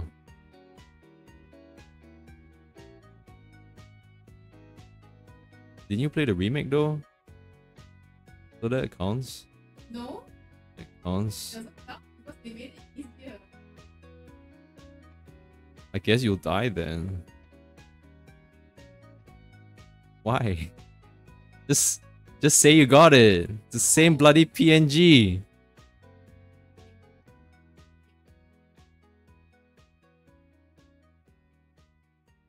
The badge is the same. You're still the champion of that region. It's not another region. Just take it. Just take it. Just say you have the champion badge. You have beaten the champion from every single region. Have you not? Yes. There you go. I have beaten 1 champion. 2. 2, yes, 2. No. What? I don't know if I defeated the champion. I feel like I remember very clearly where I ended my Sun and Moon run, which is where there's 2 tiki torches and there's a stairway up to like the Elite 4 or something. No. I don't think I did. I don't know. I don't remember if I did. I don't remember. I feel like I just didn't. Yeah. That you were. You lied to by no one. I don't know if I even told you I beat the champion. I'm pretty sure I didn't tell you I beat the champion there. That's why I was like, yeah, Sword and Shield was the first time I beat the champion. Did I even beat the champion in Sword and Shield?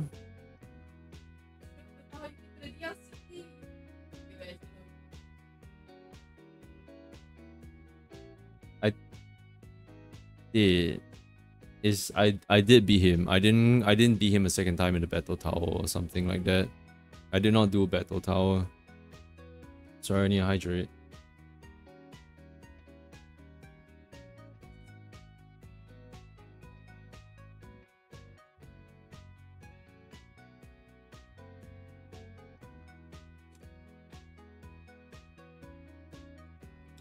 Thanks for sticking around, one person who's watching me. Yeah. I have to confess that I think I'm in love with you.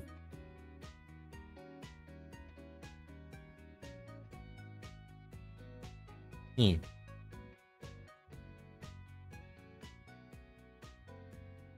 Ah. Monster Hunter, Monster Hunter.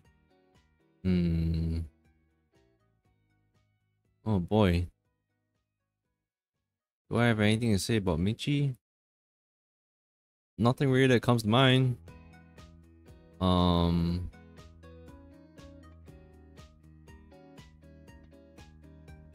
Ooh. Whoop, whoop. Wait, you don't see that in OBS, do you? No, you don't. Alright, good. I have no idea. It's so late. I just saw a notification coming from my work chat. What the hell? Why am I getting notifications in the work chat? What the?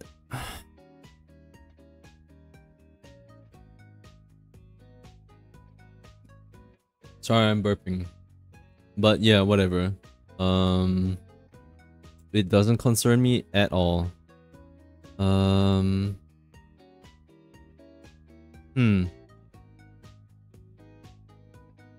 Is there anything I want to say about Michi? Or about anything VTuber related? Because I was thinking like maybe I should get away from my Monhan topics.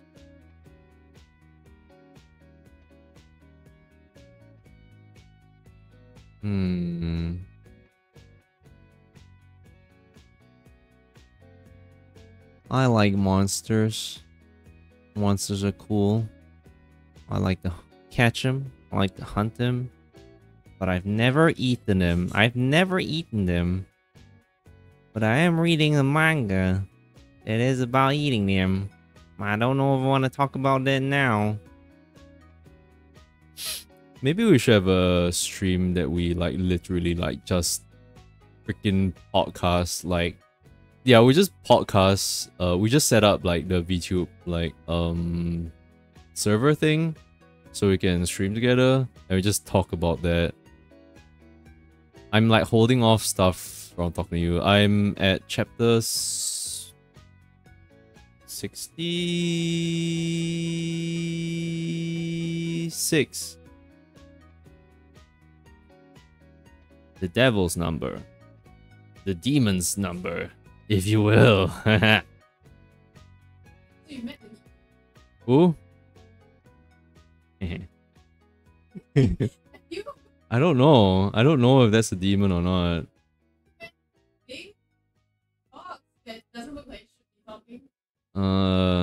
No. I mean, a lot of things feel like it shouldn't be talking. I now have context to rabbits. That one image of rabbits. That was my last chapter.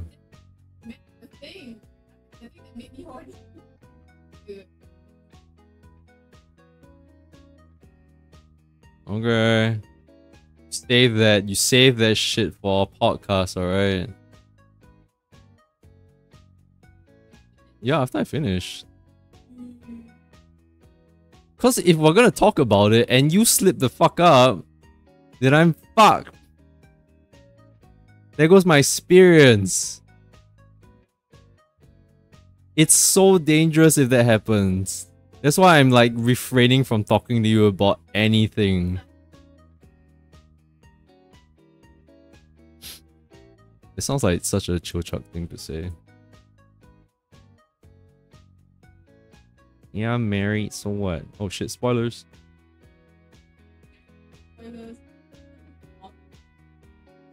It's actually pretty spoilerific. It does amount to some character, you know. It does.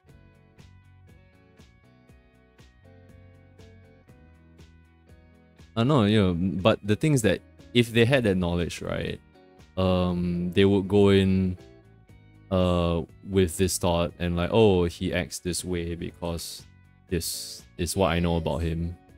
Yeah, and that's kind of what I got because I hadn't read far enough, but when the manga came on, everyone's reading it. That is, I saw stuff with like, oh yeah, he's a.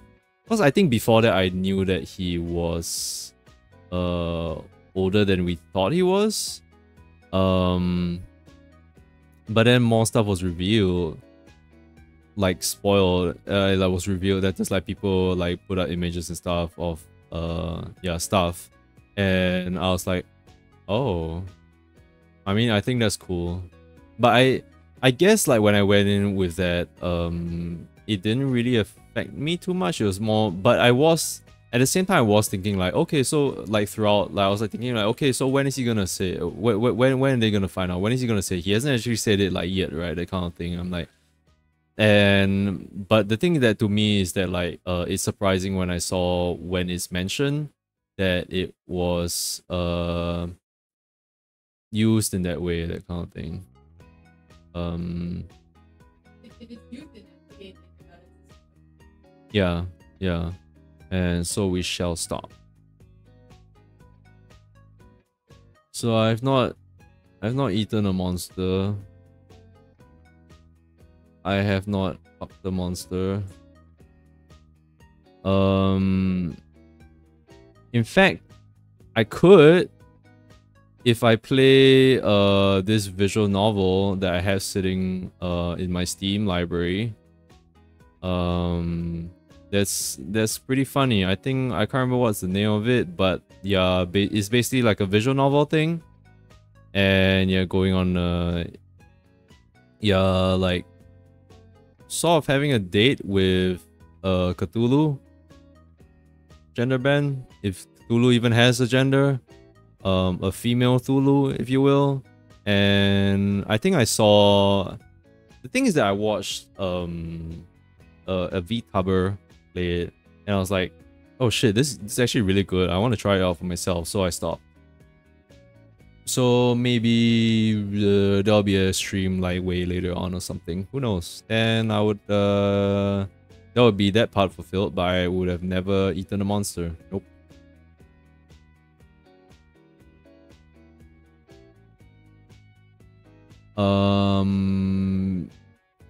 You know what? I have eaten a monster. There's this other game. Oh yeah. So there's this game from Vanillaware. I love Vanillaware. They are coming out with a new game also, but I don't know if I'll play that on launch. Hehe, because that sounds like it's gonna be a long game. If cause I played Fire Emblem for a long ass time. I feel like that Unicorn Overlord is gonna be extremely long for me. There's this earlier game from Vanillaware that you should know, where the Amazon woman came from, or the wizard, the big booby wizard. Do you know of that? Oh. Well, that's Dungeon Meshi, alright. It actually does have walking mushrooms, now I think about it.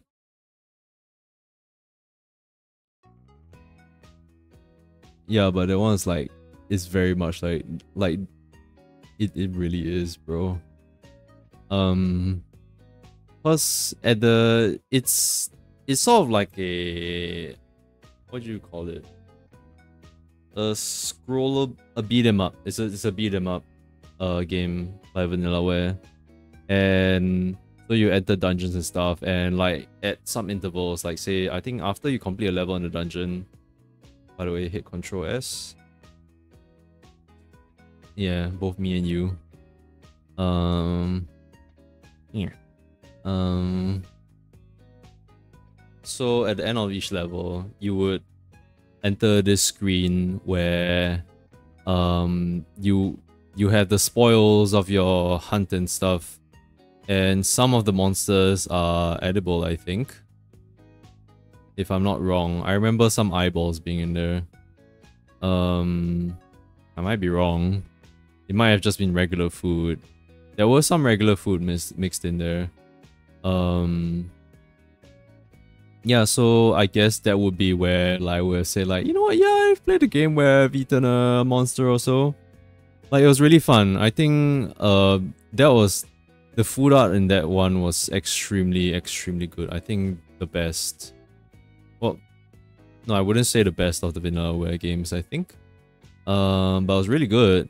And it was really fun because of that screen, and it's a co-op beat 'em up. So you have 4 players, and as you see their cursors going everywhere, trying to grab everything, trying to like put things in a pot and cook it at intervals and stuff. And like, oh, I'll help you cook this. Hey, wait, no, I wanted that garlic. What the heck? And shit, that kind of thing.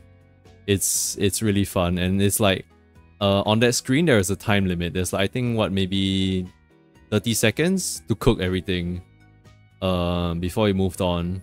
And so it's like whatever's in the pot, you just try to eat as much as you can and like get all the buffs. just get all the buffs from eating them, and it's really fun. And it's really fun to see like, oh, what like every time you can be like, oh, what do I want to cook today, that kind of thing. Do I want to boil the rabbit into a soup, or do I want to fry it, or do I want to roast it, that kind of thing. It's really interesting. It's really fun. That one part of that game mode is really fun, and you get to see Vanillaware flexing on their live 2D. It's not live 2D didn't exist back then. It's probably like Spine or something. With the food and stuff, and it's really good. Yeah, I think Vanillaware is one of those games where it's inspiring to, it inspired me to be like, I wanna illustrate stuff beautifully, and at the same time, I want to see them move. Like, I think that's like, breathing life into things is, it's fun. I haven't really thought how this armor piece actually works. Like, would it actually have a cross section like this or not? I think it might. But okay, so it would be something like this.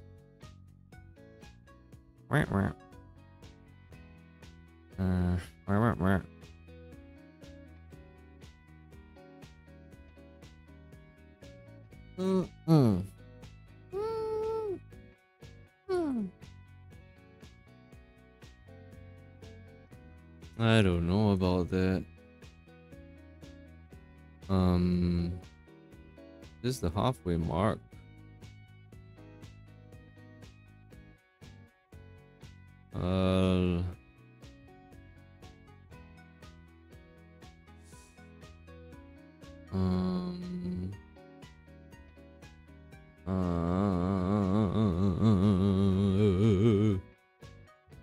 Sorry.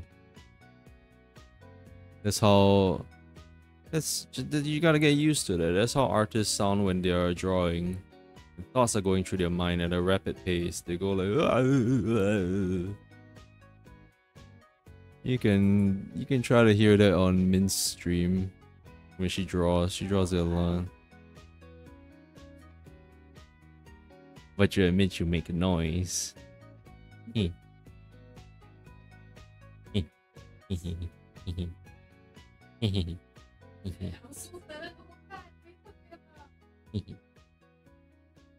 That's cause you have no thoughts.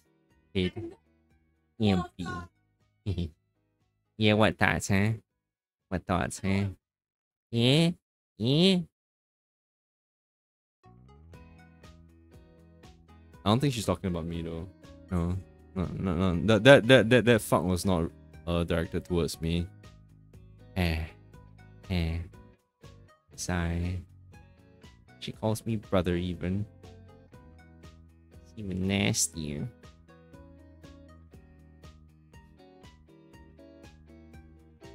I think I do need to angle this part more. It's losing it. Okay, maybe I'll draw the middle line first. Okay, something like that.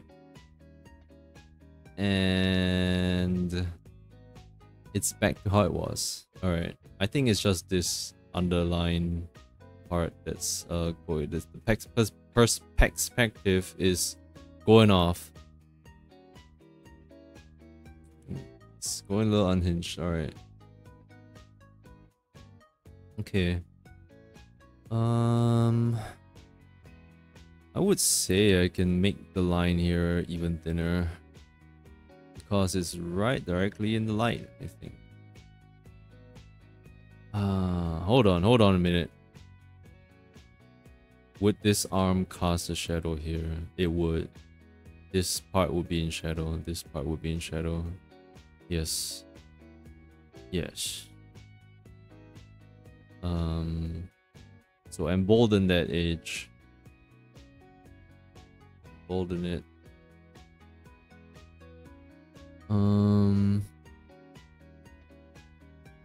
Gee, I hope the new Pokemon game will have a nice water starter. for me to pick because I've never picked the water starter before. I mean, would they go with the ones they wouldn't, right? Because that's not what they did with Arceus.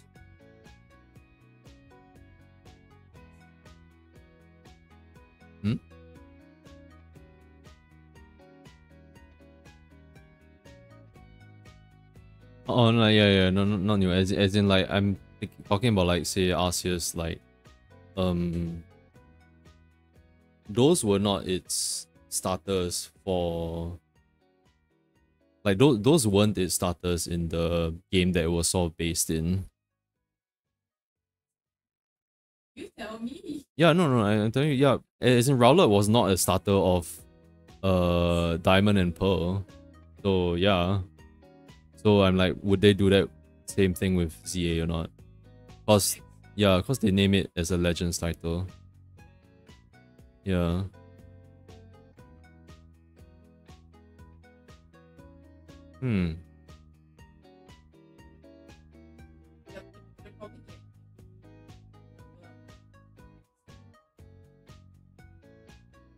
Congrats, Incineroar.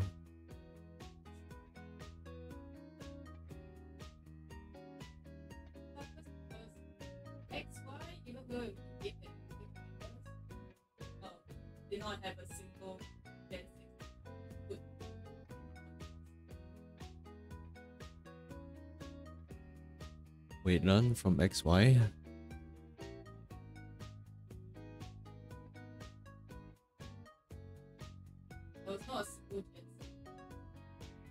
Even though it's the game that has... I guess they were that strapped for time. No. Fuck. They had A lot of Pokemon got megas, and none of the ones from that was new in XY.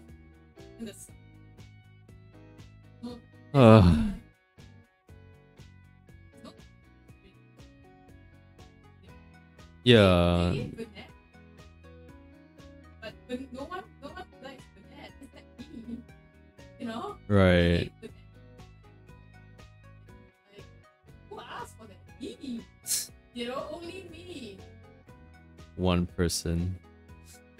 Yeah, so at the same time, like, yeah, so like they could go with like different starters, but at the same time, here's to hoping that XY starters do actually get mega evolutions. They should deserve it. Like, there's...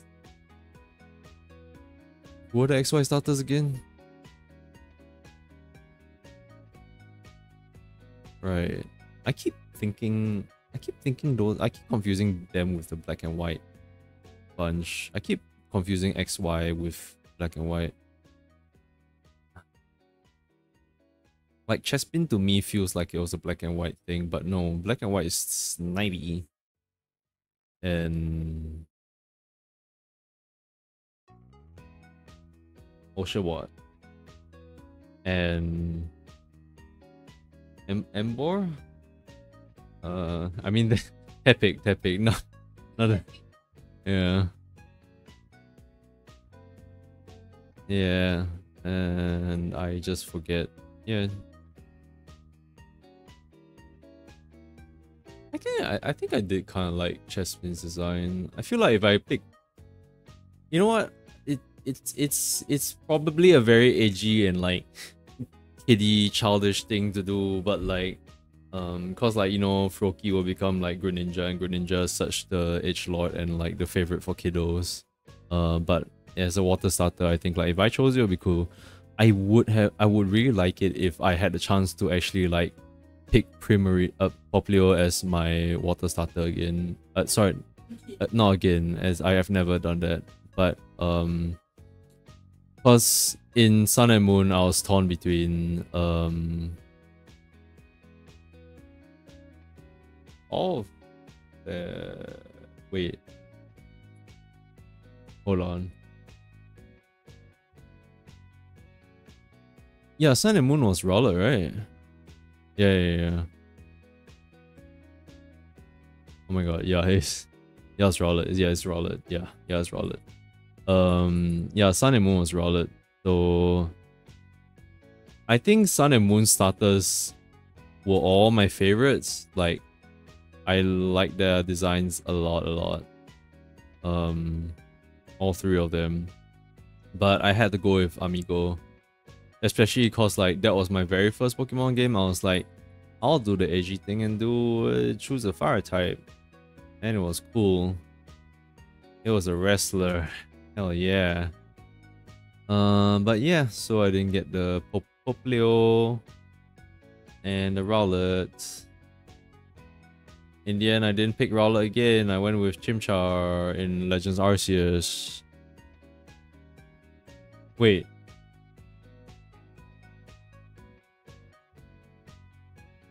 I did not. I went with Oshawott because Oshawott's king. Oshawott's so bloody cute. Yeah, I didn't go with Chimchar. I was like, nah, no monkey. No monkey. I don't go monkey. Monkey disgusting. Monkey white backside. Just like me. And they shouldn't do that.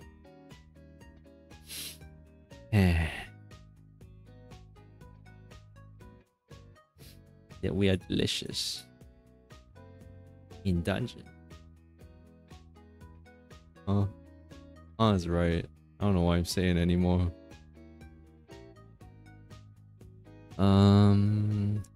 Okay, this line weight needs to chill.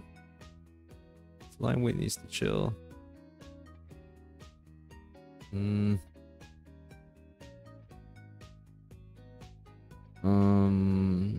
Tomorrow, do you plan on streaming reverse or anything?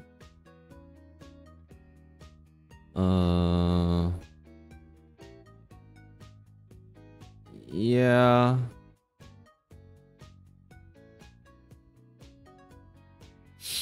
Yeah. I need to catch up on rereading that.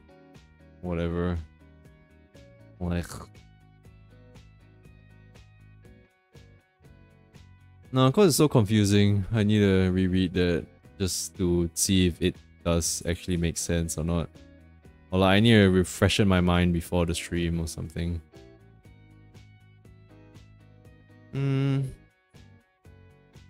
That's me.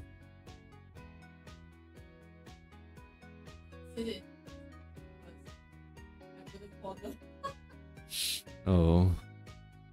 I think I'll try reread it and see if I can make more sense of it. I would Google up those mathematical terms. Yeah.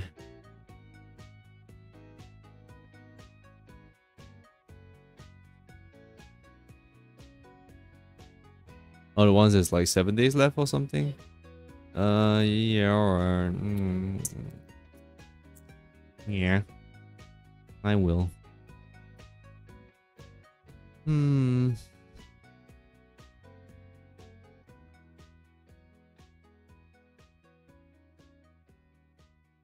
I think I need to do line weights better. I'm thinking now that like right now what I'm doing is that I'll make the whole line one thickness rather than actually adding weights to that. Yeah, that's not line weighting. I feel like this is line weighting. I suck. Okay, alright. Looking good, Joker.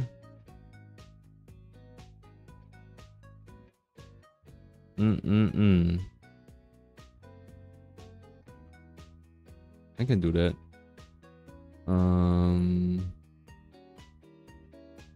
I can do this. Yes. Erase that shit.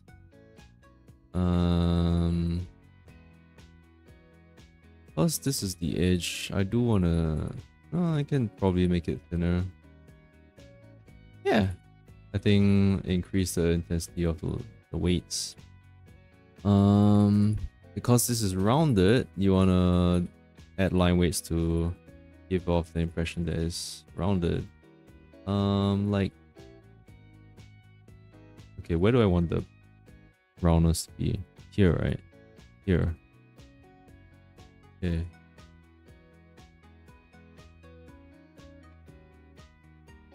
Yeah, there we go. Something like that. That looks a lot better already, I think. Otherwise, I can add a little bit more darkness here and so. Yeah, something like that. Okay. Yeah, sometimes I just need to put more conscious thought into drawing. Sometimes when it's lighting, it's very easy to get like, no thoughts, hit empty, just tracing the lines, the sketch lines that you had below. But even like when you want to apply line weights, I think you have to put some thought into it until you're it becomes very naturally to you and you're like, you know what you're drawing. It's just that like for me, I think I do need to take note of which parts are actually lighter and like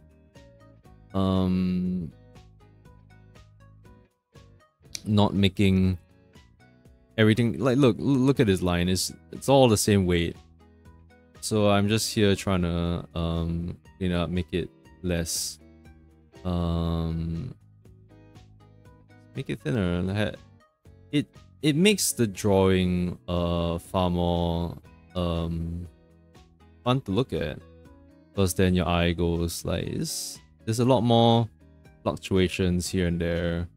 Just don't go like, you have to be smart about them. Miroshiwa does it well in a sense where he does it smartly. He doesn't go full on crazy with it. He knows where to apply a lot of the line weight, like places that will be in the extreme black darkness and stuff, and where the others will have like extremely thin lines to the point where they're not even closed up, like something like this. But I think I don't really know how to apply that in terms of like parts of a character's design yet.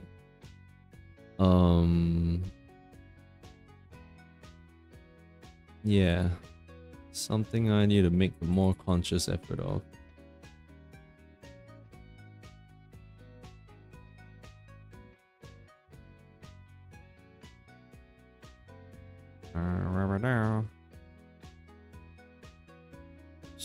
Sorry. Okay. Yep. I do have to sleep, but I'm really into this. Wow.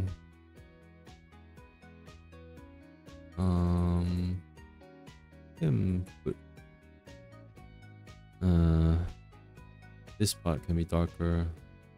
Just furthest away from the light and make that dark.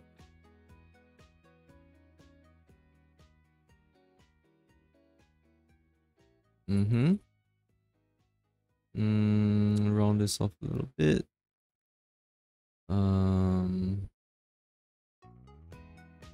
Okay, there's more curve here. Okay, yeah.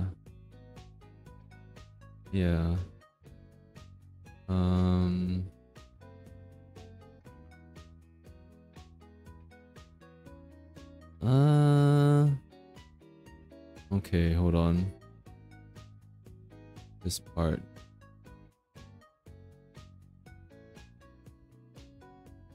I would say this entire part would be lighter.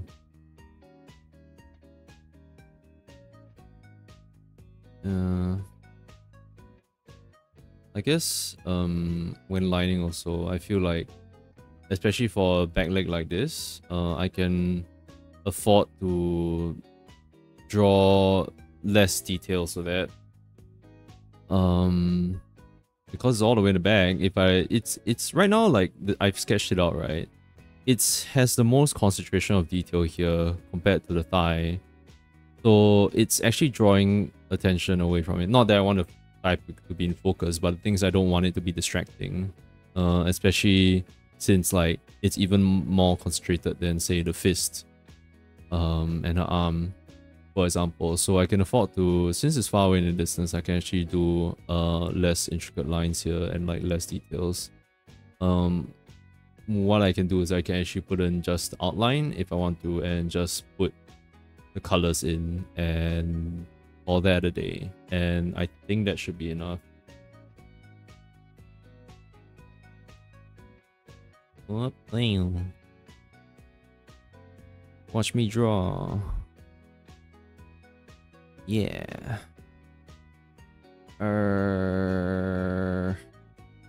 Is there anywhere else I need to change the line weight also? These parts. So like here you can tell it's like it's definitely a rounded object. So what you wanna do is fit it out here. Increase the tension of this place.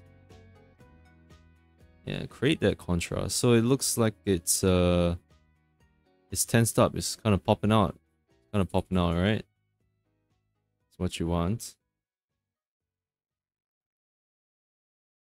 Yeah. All right.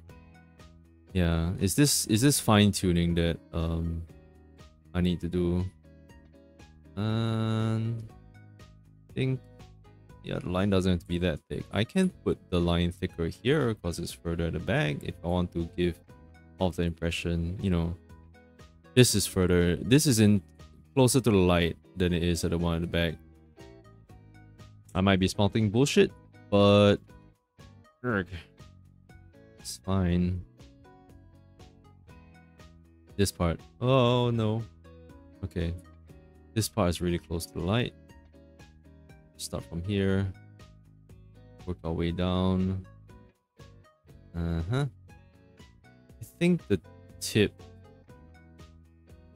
This tip might be the thinnest line. Is identifying which parts would have the thinner lines at.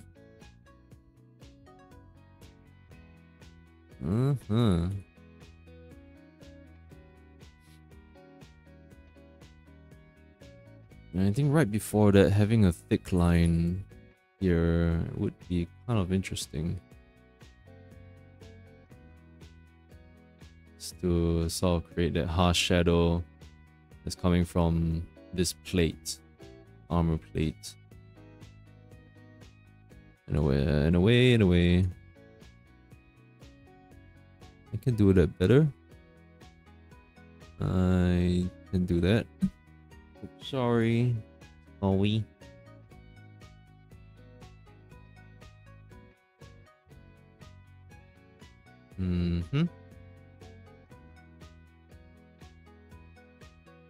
Yeah.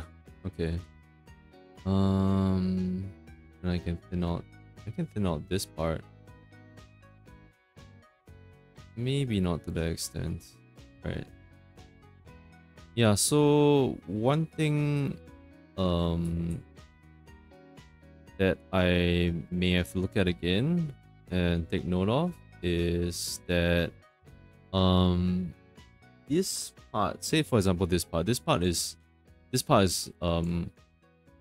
I would say would be in the one that's in the extreme shadow. So the thing is that like I feel the lines, at least the way I remember how Miwashiro does it, is that the lines here would be thinner than the ones here. But right now, I would say they are of the same consistency and thickness. So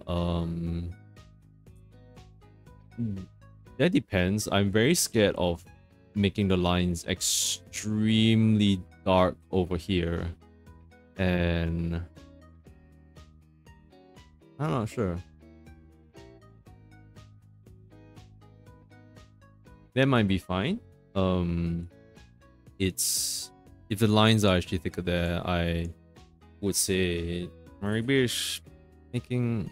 I guess in a sense, that's the other thing to like contemplate about is that like things in the darkness with thicker lines, does that make things stand out more? Would that be the focus, where the focus goes, rather than the ones that are lost in the light?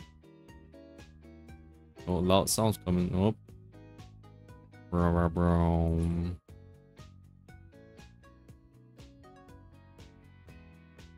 Yeah, so that's another thing for me to think about. I would say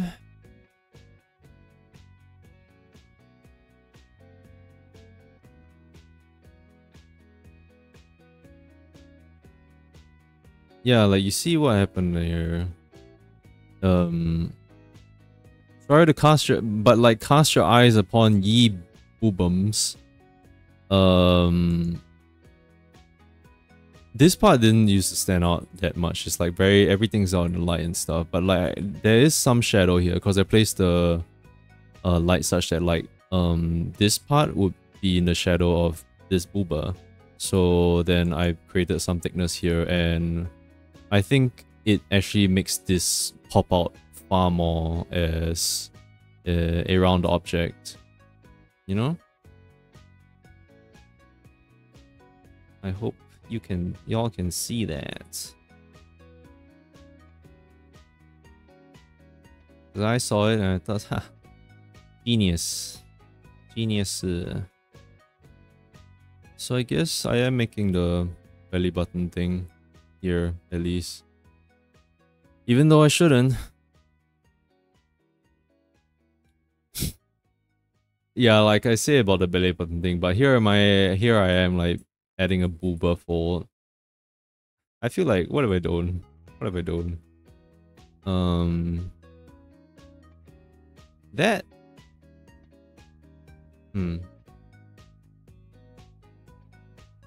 It kills off the roundedness, but at the same time, it feels less tight on the booba, which is a lot better. So I'll take it away after all.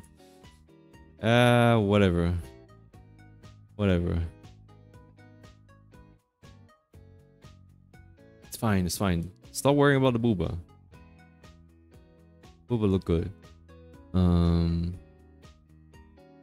Opa.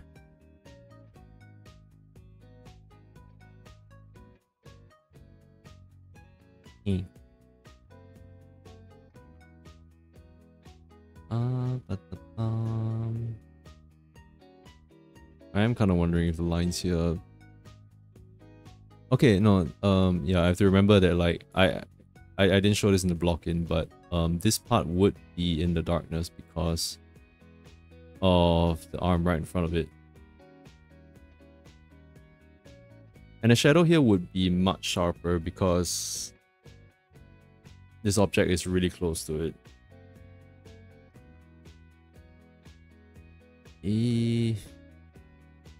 I'm very lazy to mark that all in the block. Sorry. Okay, let me try to just do a little Miwa Shira here. A Shiro Miwa, if you would. Oh, there's the other, like, really, yeah, this is one thing I noticed, right? As the mistake, like, #1 weeb mistake of, like, OC names, right? Michio Dai is, named in a way that was not, is not in the Japanese way. If it's in the Japanese way, it would be Odai Michi, which is, sounds like shit. Made a freaking mistake there. #1 weeb mistake when doing names. I hate it, but it happened. It actually freaking happened. I was like looking at it, I was contemplating, I was like, oh, damn it. Not again. Yeah, I can add more shadow here. Woo!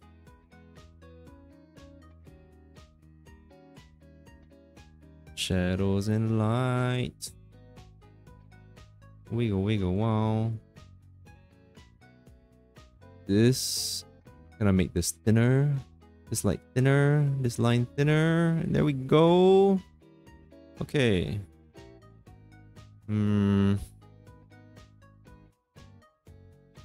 Okay, I would say that the line weight here can chill a bit. We don't need the whole line to be dark. We just need maybe a small section.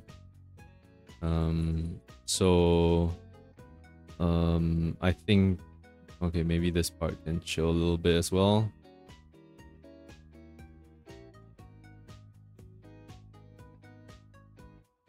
Yeah, I'm bringing this stuff from Miwashiro from memory.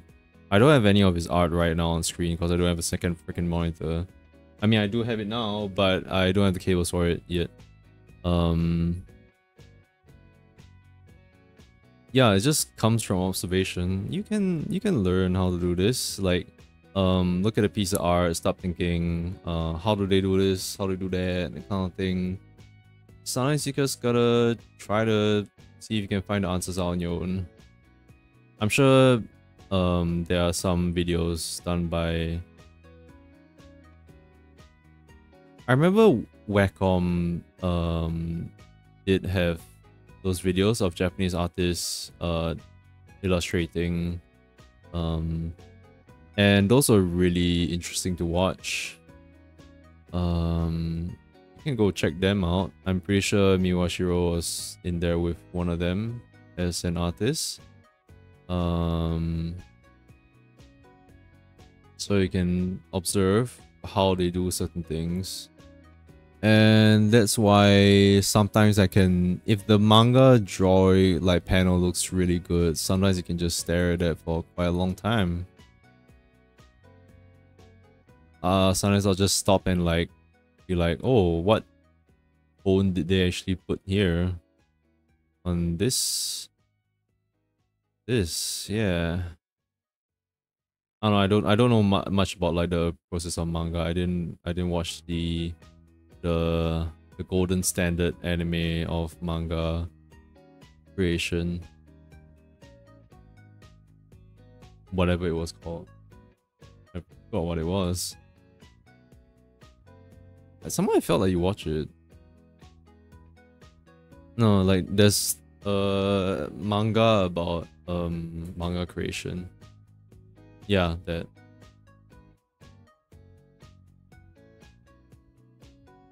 It's a golden standard for weebs. Or like people's introduction to like manga creation. It's like the first time you hear about it.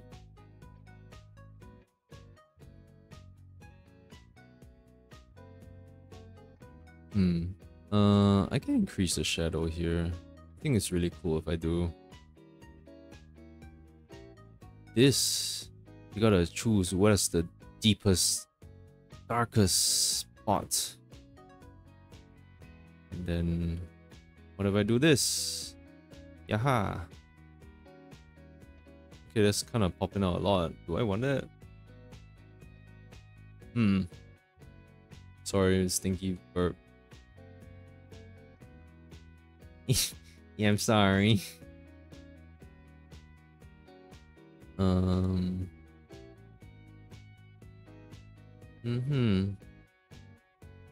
Shit, yeah.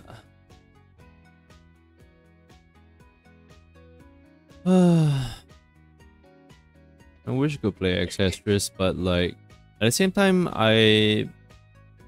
it's not a gacha game, so it's a premium game, so I'm just kind of, and like there's no spoilers for it right now going around. The only spoilers I'm seeing is Dungeon Meshies, so I'm not concerned about extra spoilers.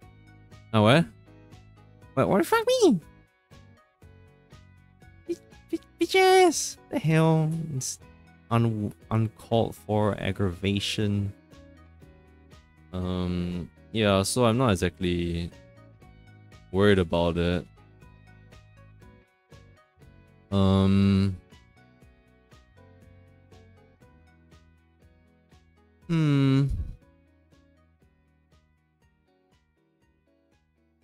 I feel like if I taken the lines here, it would look so much more cartoony.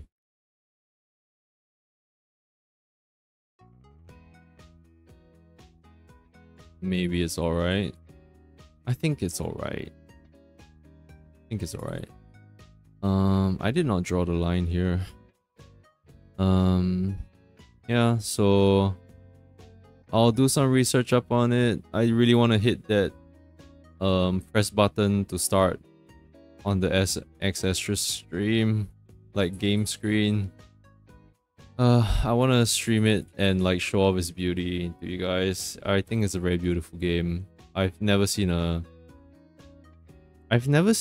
a kind of world that looks something like that. It's extremely alien-like. Of course there's like the Chinese influence here and there, but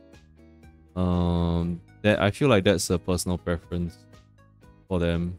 But it's like I don't know what's going on there in their head when I look at the arts for X Astris and I look at the like.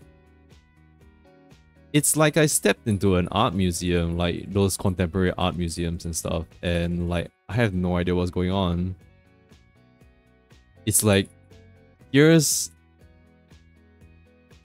this vomit on the wall and like, ew, what the hell? But when the more you look at it, it's just like it gets more interesting the more you look at it.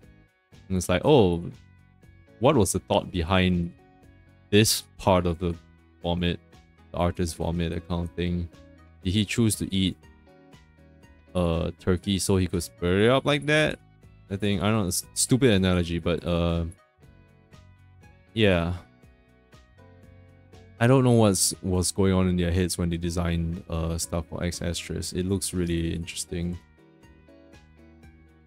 the whole style of it, and I wanted to show that off while the release is still kind of fresh. But I think this does have a very rocky start, at least from what I've heard in the fandom.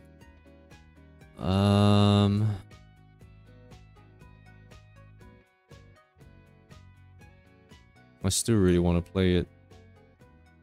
I'm just supporting. I would like to support that game company, Riftline, and their standalone titles, as in like that premium game they call it.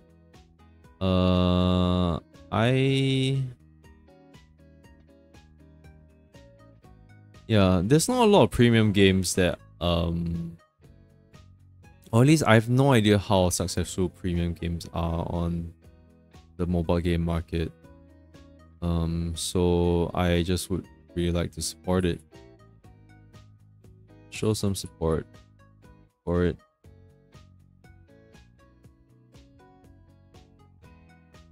Maybe I can make this part lighter.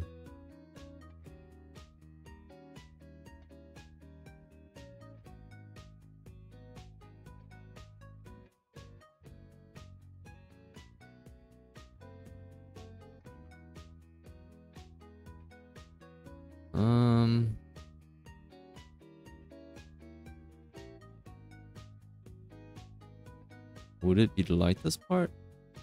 I would say it would. Because it's the closest to the light. In that case, maybe I need to pull some of this line weight along here.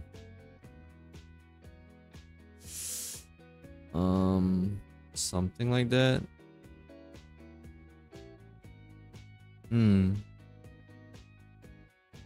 So I hope I've been keeping this line art stream interesting and like saying that like there's more to just the line art process than just tracing. I feel like if you can get to the point where you can just trace without thinking much, then that's really good. Like if you can do proper line weights and stuff. while turning off your mind. But for me, it's a part where I still I'm struggling, and I'm just trying to learn. I'm still trying to learn from doing this art. Yeah. Okay. Maybe I can make this line a little. No, if you can make the art so good that people will stare at it for more than a second, then I think that's good. You know, it's a shame that sometimes some art, they are really good, they're really complex and stuff, but it's just scrolled past in the timeline for just immediately, and some good artists just don't get enough support, even though their art looks really good, and it's sad. It's tough. It's tough.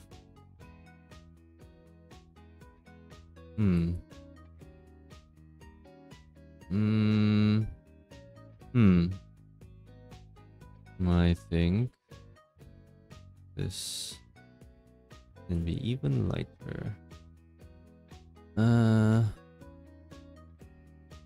Right. I'm spending so much time on this.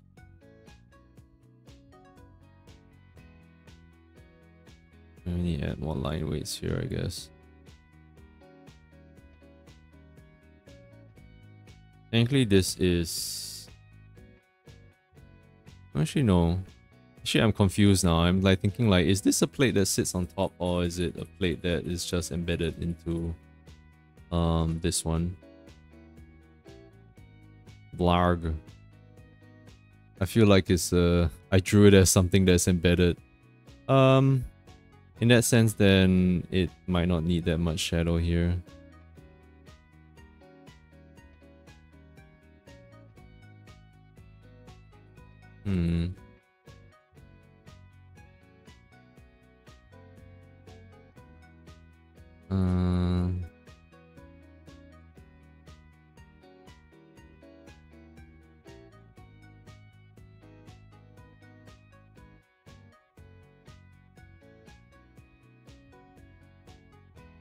It probably looks really messy when I do the turn off the sketch. Alright. Yeah, it is kind of messy. There's a lot of bumps and stuff. Just need to refine it.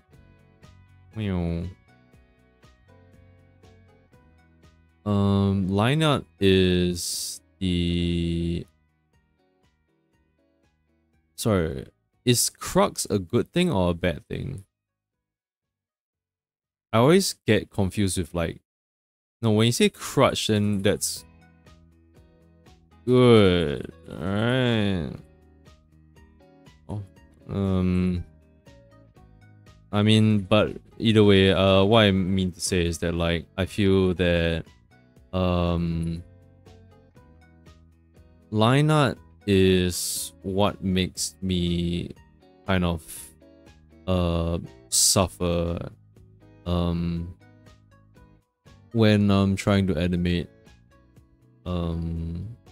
hand-drawn frame-by-frame animation, because I would be extremely focused on getting the lines right, because it's, to me, it's also a consistency thing. It's very important, but I will focus it at times when it's not supposed to be the focus, when I'm trying to just get the animation, the flow and the movement, but I'm focused on like, I'm just too damn focused on consistency, and it's bit me in the ass because I would take so long to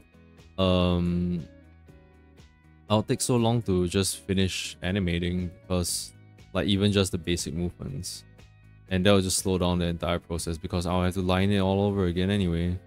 I've been told that my animation frames are too clean, and I look at other people's animation frames and there are squiggles and stuff, and like the motion's really cool. And that's the thing that I'm lacking, because I don't doodle that much. If you ask me to draw something on the spot, I'll be at a loss. I've not doodled that much. Or if I doodled something back then in school, it was something that was very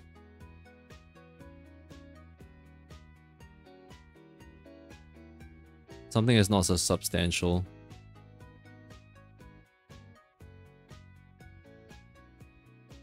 Yeah.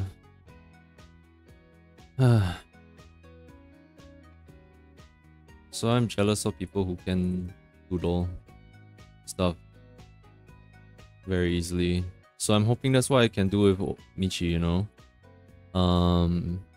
As Michi, if I can draw myself a lot, then I'm sure I'll get used to it. Then eventually if you ask me, oh, can you draw Michi on the spot, like leave a signature or something, then I can just do a doodle of Michi. Yeah.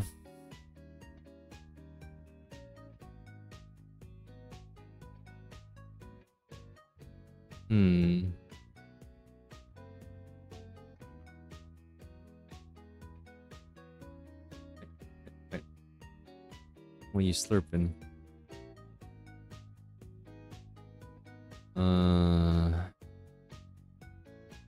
Actually, would I say that this line... Where would the light be? I think this one would be the thicker part instead. I don't know if that would be confusing or not. Let me try. There's a lot of trial and error. This is why I'm never ever going to have one of those drawing videos where I record myself like my whole process, because I'm a very trial and error guy. I don't have everything figured out. Please don't look. Except now when you're streaming, like when I'm streaming, like so good. Wait. Only this binge hungry for some lines. Yeah. Wow. Where? Oh. Wait, the siren one. Wait, I don't think you showed me the siren one, did you? Oh, wow. Oh, that's so cool.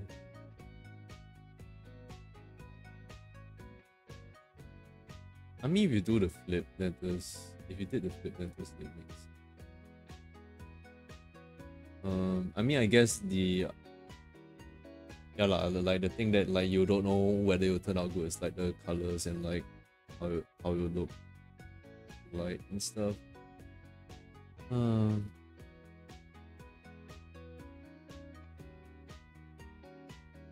Wait. Oh, the underside, the ripples are supposed to be dark color, isn't it? Cause here the ripples are like white, then there the like, oh, okay. I see. Okay.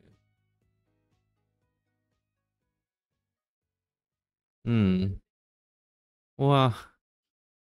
My one viewer is leaving me. Good night. Yeah. Go. Off. Bye. Leave. I'm supposed to be sleeping, but I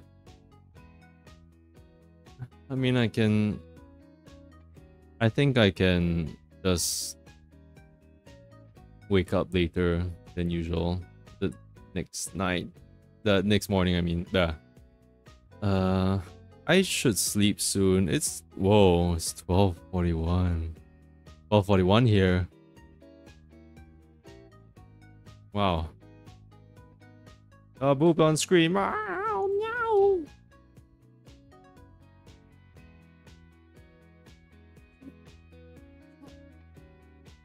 Actually, is it not hot?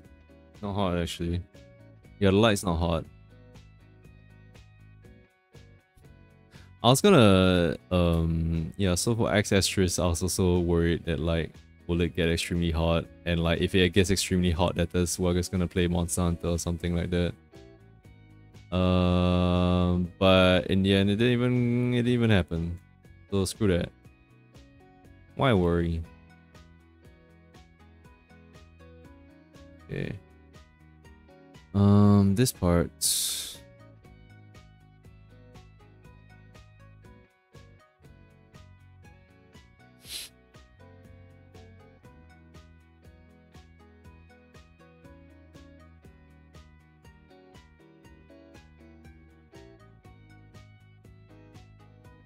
Oh, yeah, wait, this is not embedded. I shouldn't make it.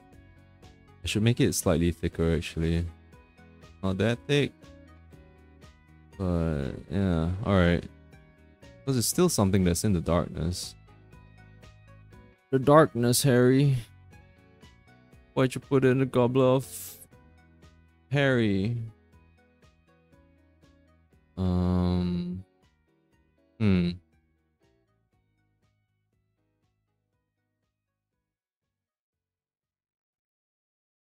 I should do more drawing streams. I think if I get this done, and if I get more art done, I can put myself more out there. Because right now, if it's just those thumbnails and streaming, it's not going to catch much people's attention. I'm going to try my art and see how much that can get, you know? And if they see, oh, here's this illustration, that is in the next time when I live 2D, and it's like, wait, they made it like, oh, someone made it like animated, and it's like they look at it and just like, wait, it's the same person who did an illustration that did it? And I was like, oh, okay, yeah, it's good. Like, that's my game plan. So I should be moving forward with this. Nowadays, I think cause I've been holding off on playing games, I've become kind of immune, in a sense, to playing them. Okay, that sounded really weird, but like it's more like I feel like since I've been like starving myself from games, I'm just used to fasting, you know, fasting from games, so I don't really have to play them. But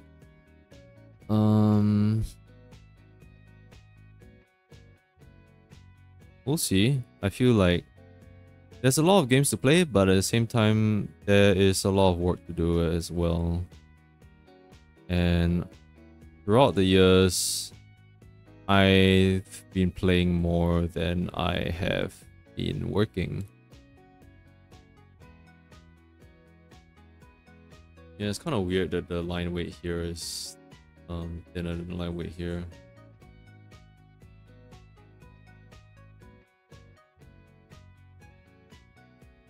It's way too thick.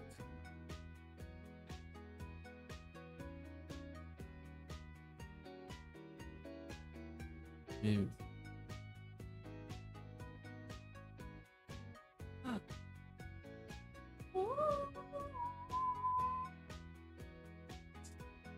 I don't know if she got that reference or not. I was trying to sing Shiva's song, but whenever I try to hum or sing a song, she's like, what the hell are you even singing? I'm like,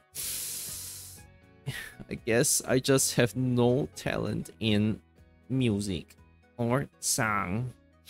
And that's one thing I'm kind of like jealous about, is that I mean, in a way, singing is not my priority, so, but the thing is that I feel that singing stuff does, well, I mean, I shouldn't bunch them all into one, but I feel like music is where the VTuber scene does excel in. Like, I think that's good. I feel like more than gaming streams, because I don't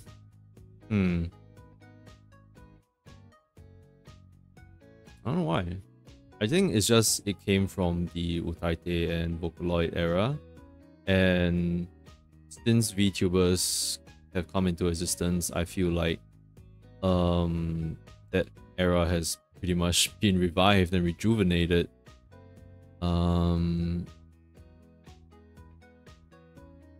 yeah, so I feel like it was only natural that the idol thing would become a hit in the VTuber scene.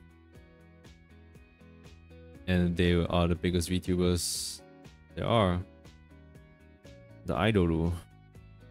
Idolulus? Yes, Idolulus. Watashi wa idolu. Deny. I'm not an idol. I don't want to be an idol. Ah. I'm not cut out for it. Ah. Yeah, I'm not playing or singing. Although, like, creatively, when I'm thinking of universes and this character, like, that's where I'm envious, is that songs are a really nice way to express a character's story and character and personality and stuff and lore and all that. And I feel like on that end, it's very difficult for me to do. It's not impossible, but like it will require a lot. Like yeah, I mean, I was thinking like if I wanted to, I could commission character music or character songs or something, but I don't know if I myself would do a sing.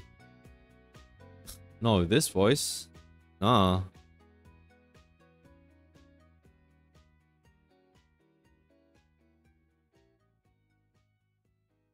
Yeah, maybe this part can be lighter. I think it's looking pretty good. It's looking better than when I, like, say if I didn't look in, if I didn't go back and rework the line weights and I was just like mindlessly drawing on these lines, I think it wouldn't have looked as good as it does now.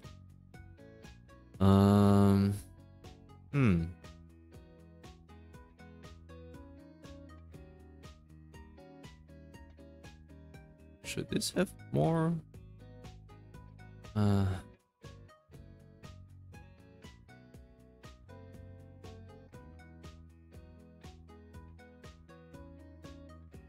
I'll say less here. I'll say more here.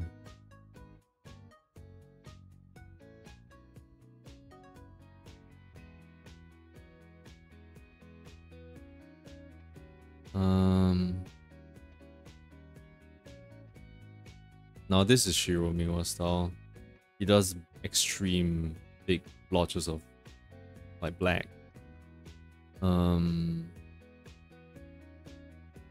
Okay. Maybe I can afford to have more darkness here. And a little more lighter there.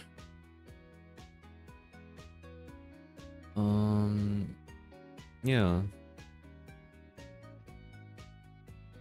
So I feel like if you have the sense for curious, like a curious sense, you know, you can turn this into a game as well. You know, when it's a puzzle, you're trying to figure out which parts would be darker, which parts would be lighter, that kind of thing. Or how would this look like in this lighting? How would this look like this and that, and kind of thing. So art can be fun. It's a long and tedious process. You see a lot of artists tweeting about their suffering and stuff, but it's a craft that we do enjoy. And I feel that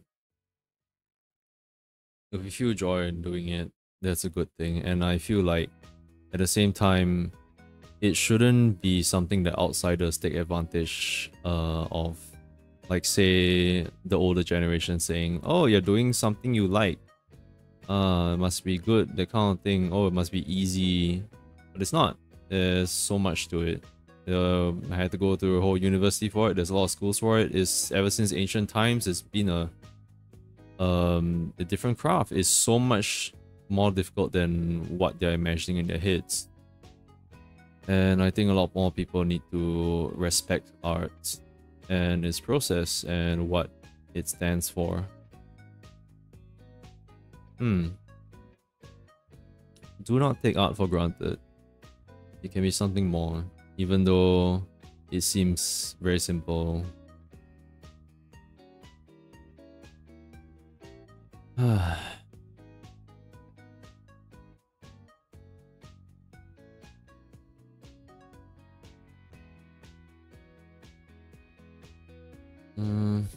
I really feel like not ending the stream just because I want to continue drawing.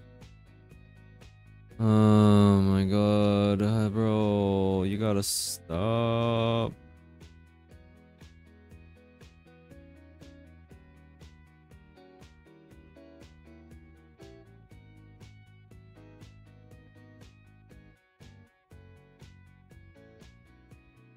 I hope, I know this sounds very stupid for me to say, but I hope I'm having more fun streaming. I feel like the longer the stream goes and the more I can just ramble on, that's something that Control S. Good. That's something that I really enjoy, and I'm glad I'm enjoying it. I'm not sure if anyone else is, but like I said last time, this is going to start out as more of a self-indulgent thing. It's something that I have a lot of thoughts in my head and I like to think, and so I'm just really what the hell? I'm really glad that I'm able to talk, even if it's pretty much to not really a lot of people or anyone even. I'm glad that I can just talk, you know.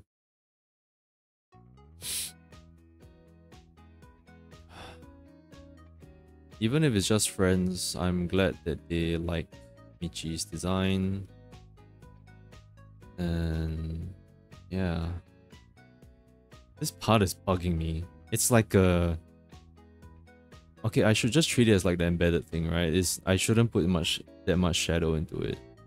I didn't... It's embedded, it's embedded. There. Don't think about it.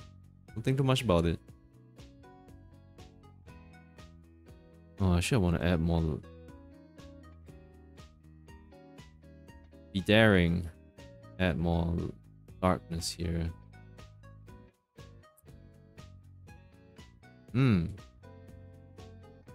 Yeah, when you turn off the sketch layer, it gets pretty clear what you want to do. So right now, okay, I guess I'll stop here. I could work on the legs, but I'll stop here because I have the upper body pretty much figured out. So I took 3 hours for this. It's more than enough. But basically what I have is that, like, because I've determined that my light is down here on the right side of the screen, that the lines here are generally thinner. You have some thick lines here. It's because of the harsh shadow that's cast because of proximity. So like this breastplate is extremely close to the chest, so there's a harsh line here. I would add more shadows in the coloring rendering process, but yeah, so the line weights will help for that.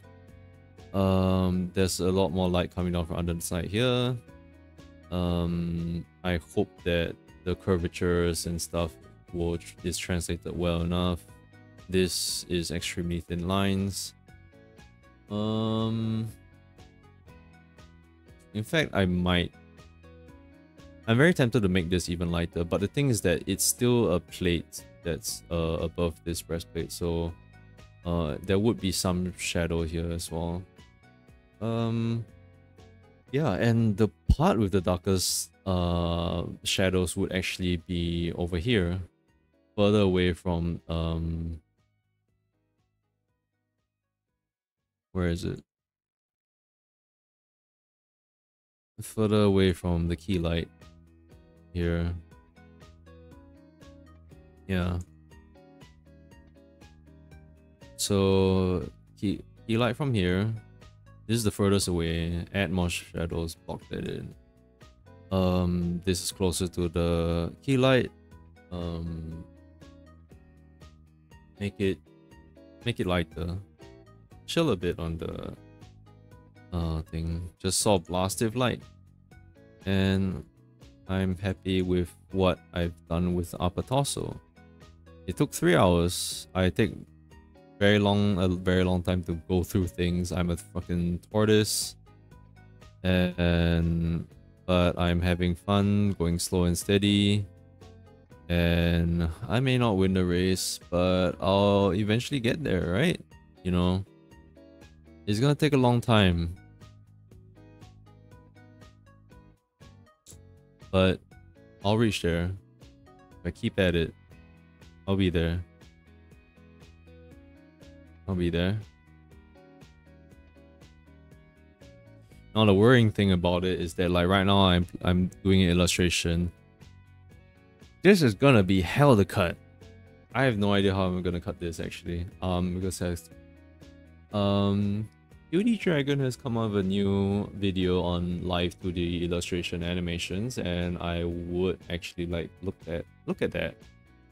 So I'll study that up. And it's coming to 3 hours duration for the stream. Thanks for watching, thanks for joining me and watching my line art. I'm really smiling a lot right now. I'm really happy with this. I'm really happy with the stream, even though there's no one or a few people. Yeah. I'm happy, I'm content. And that's the thing with this whole process. I wanna show that I'm having fun with it, and I hope other people can too, if they learn from it. Okay, thank you for the stream. Otsu. Good night. I hope I have a good night. I hope you have a good night. And if you staying up for me, hit the bed. Because you deserve it. That's not my catch line. I need to come up with a catch line. I hope you do alright. I hope you do alright. Have a good night. Bye. Oh wait, hold on. Don't stop stream yet. Mute.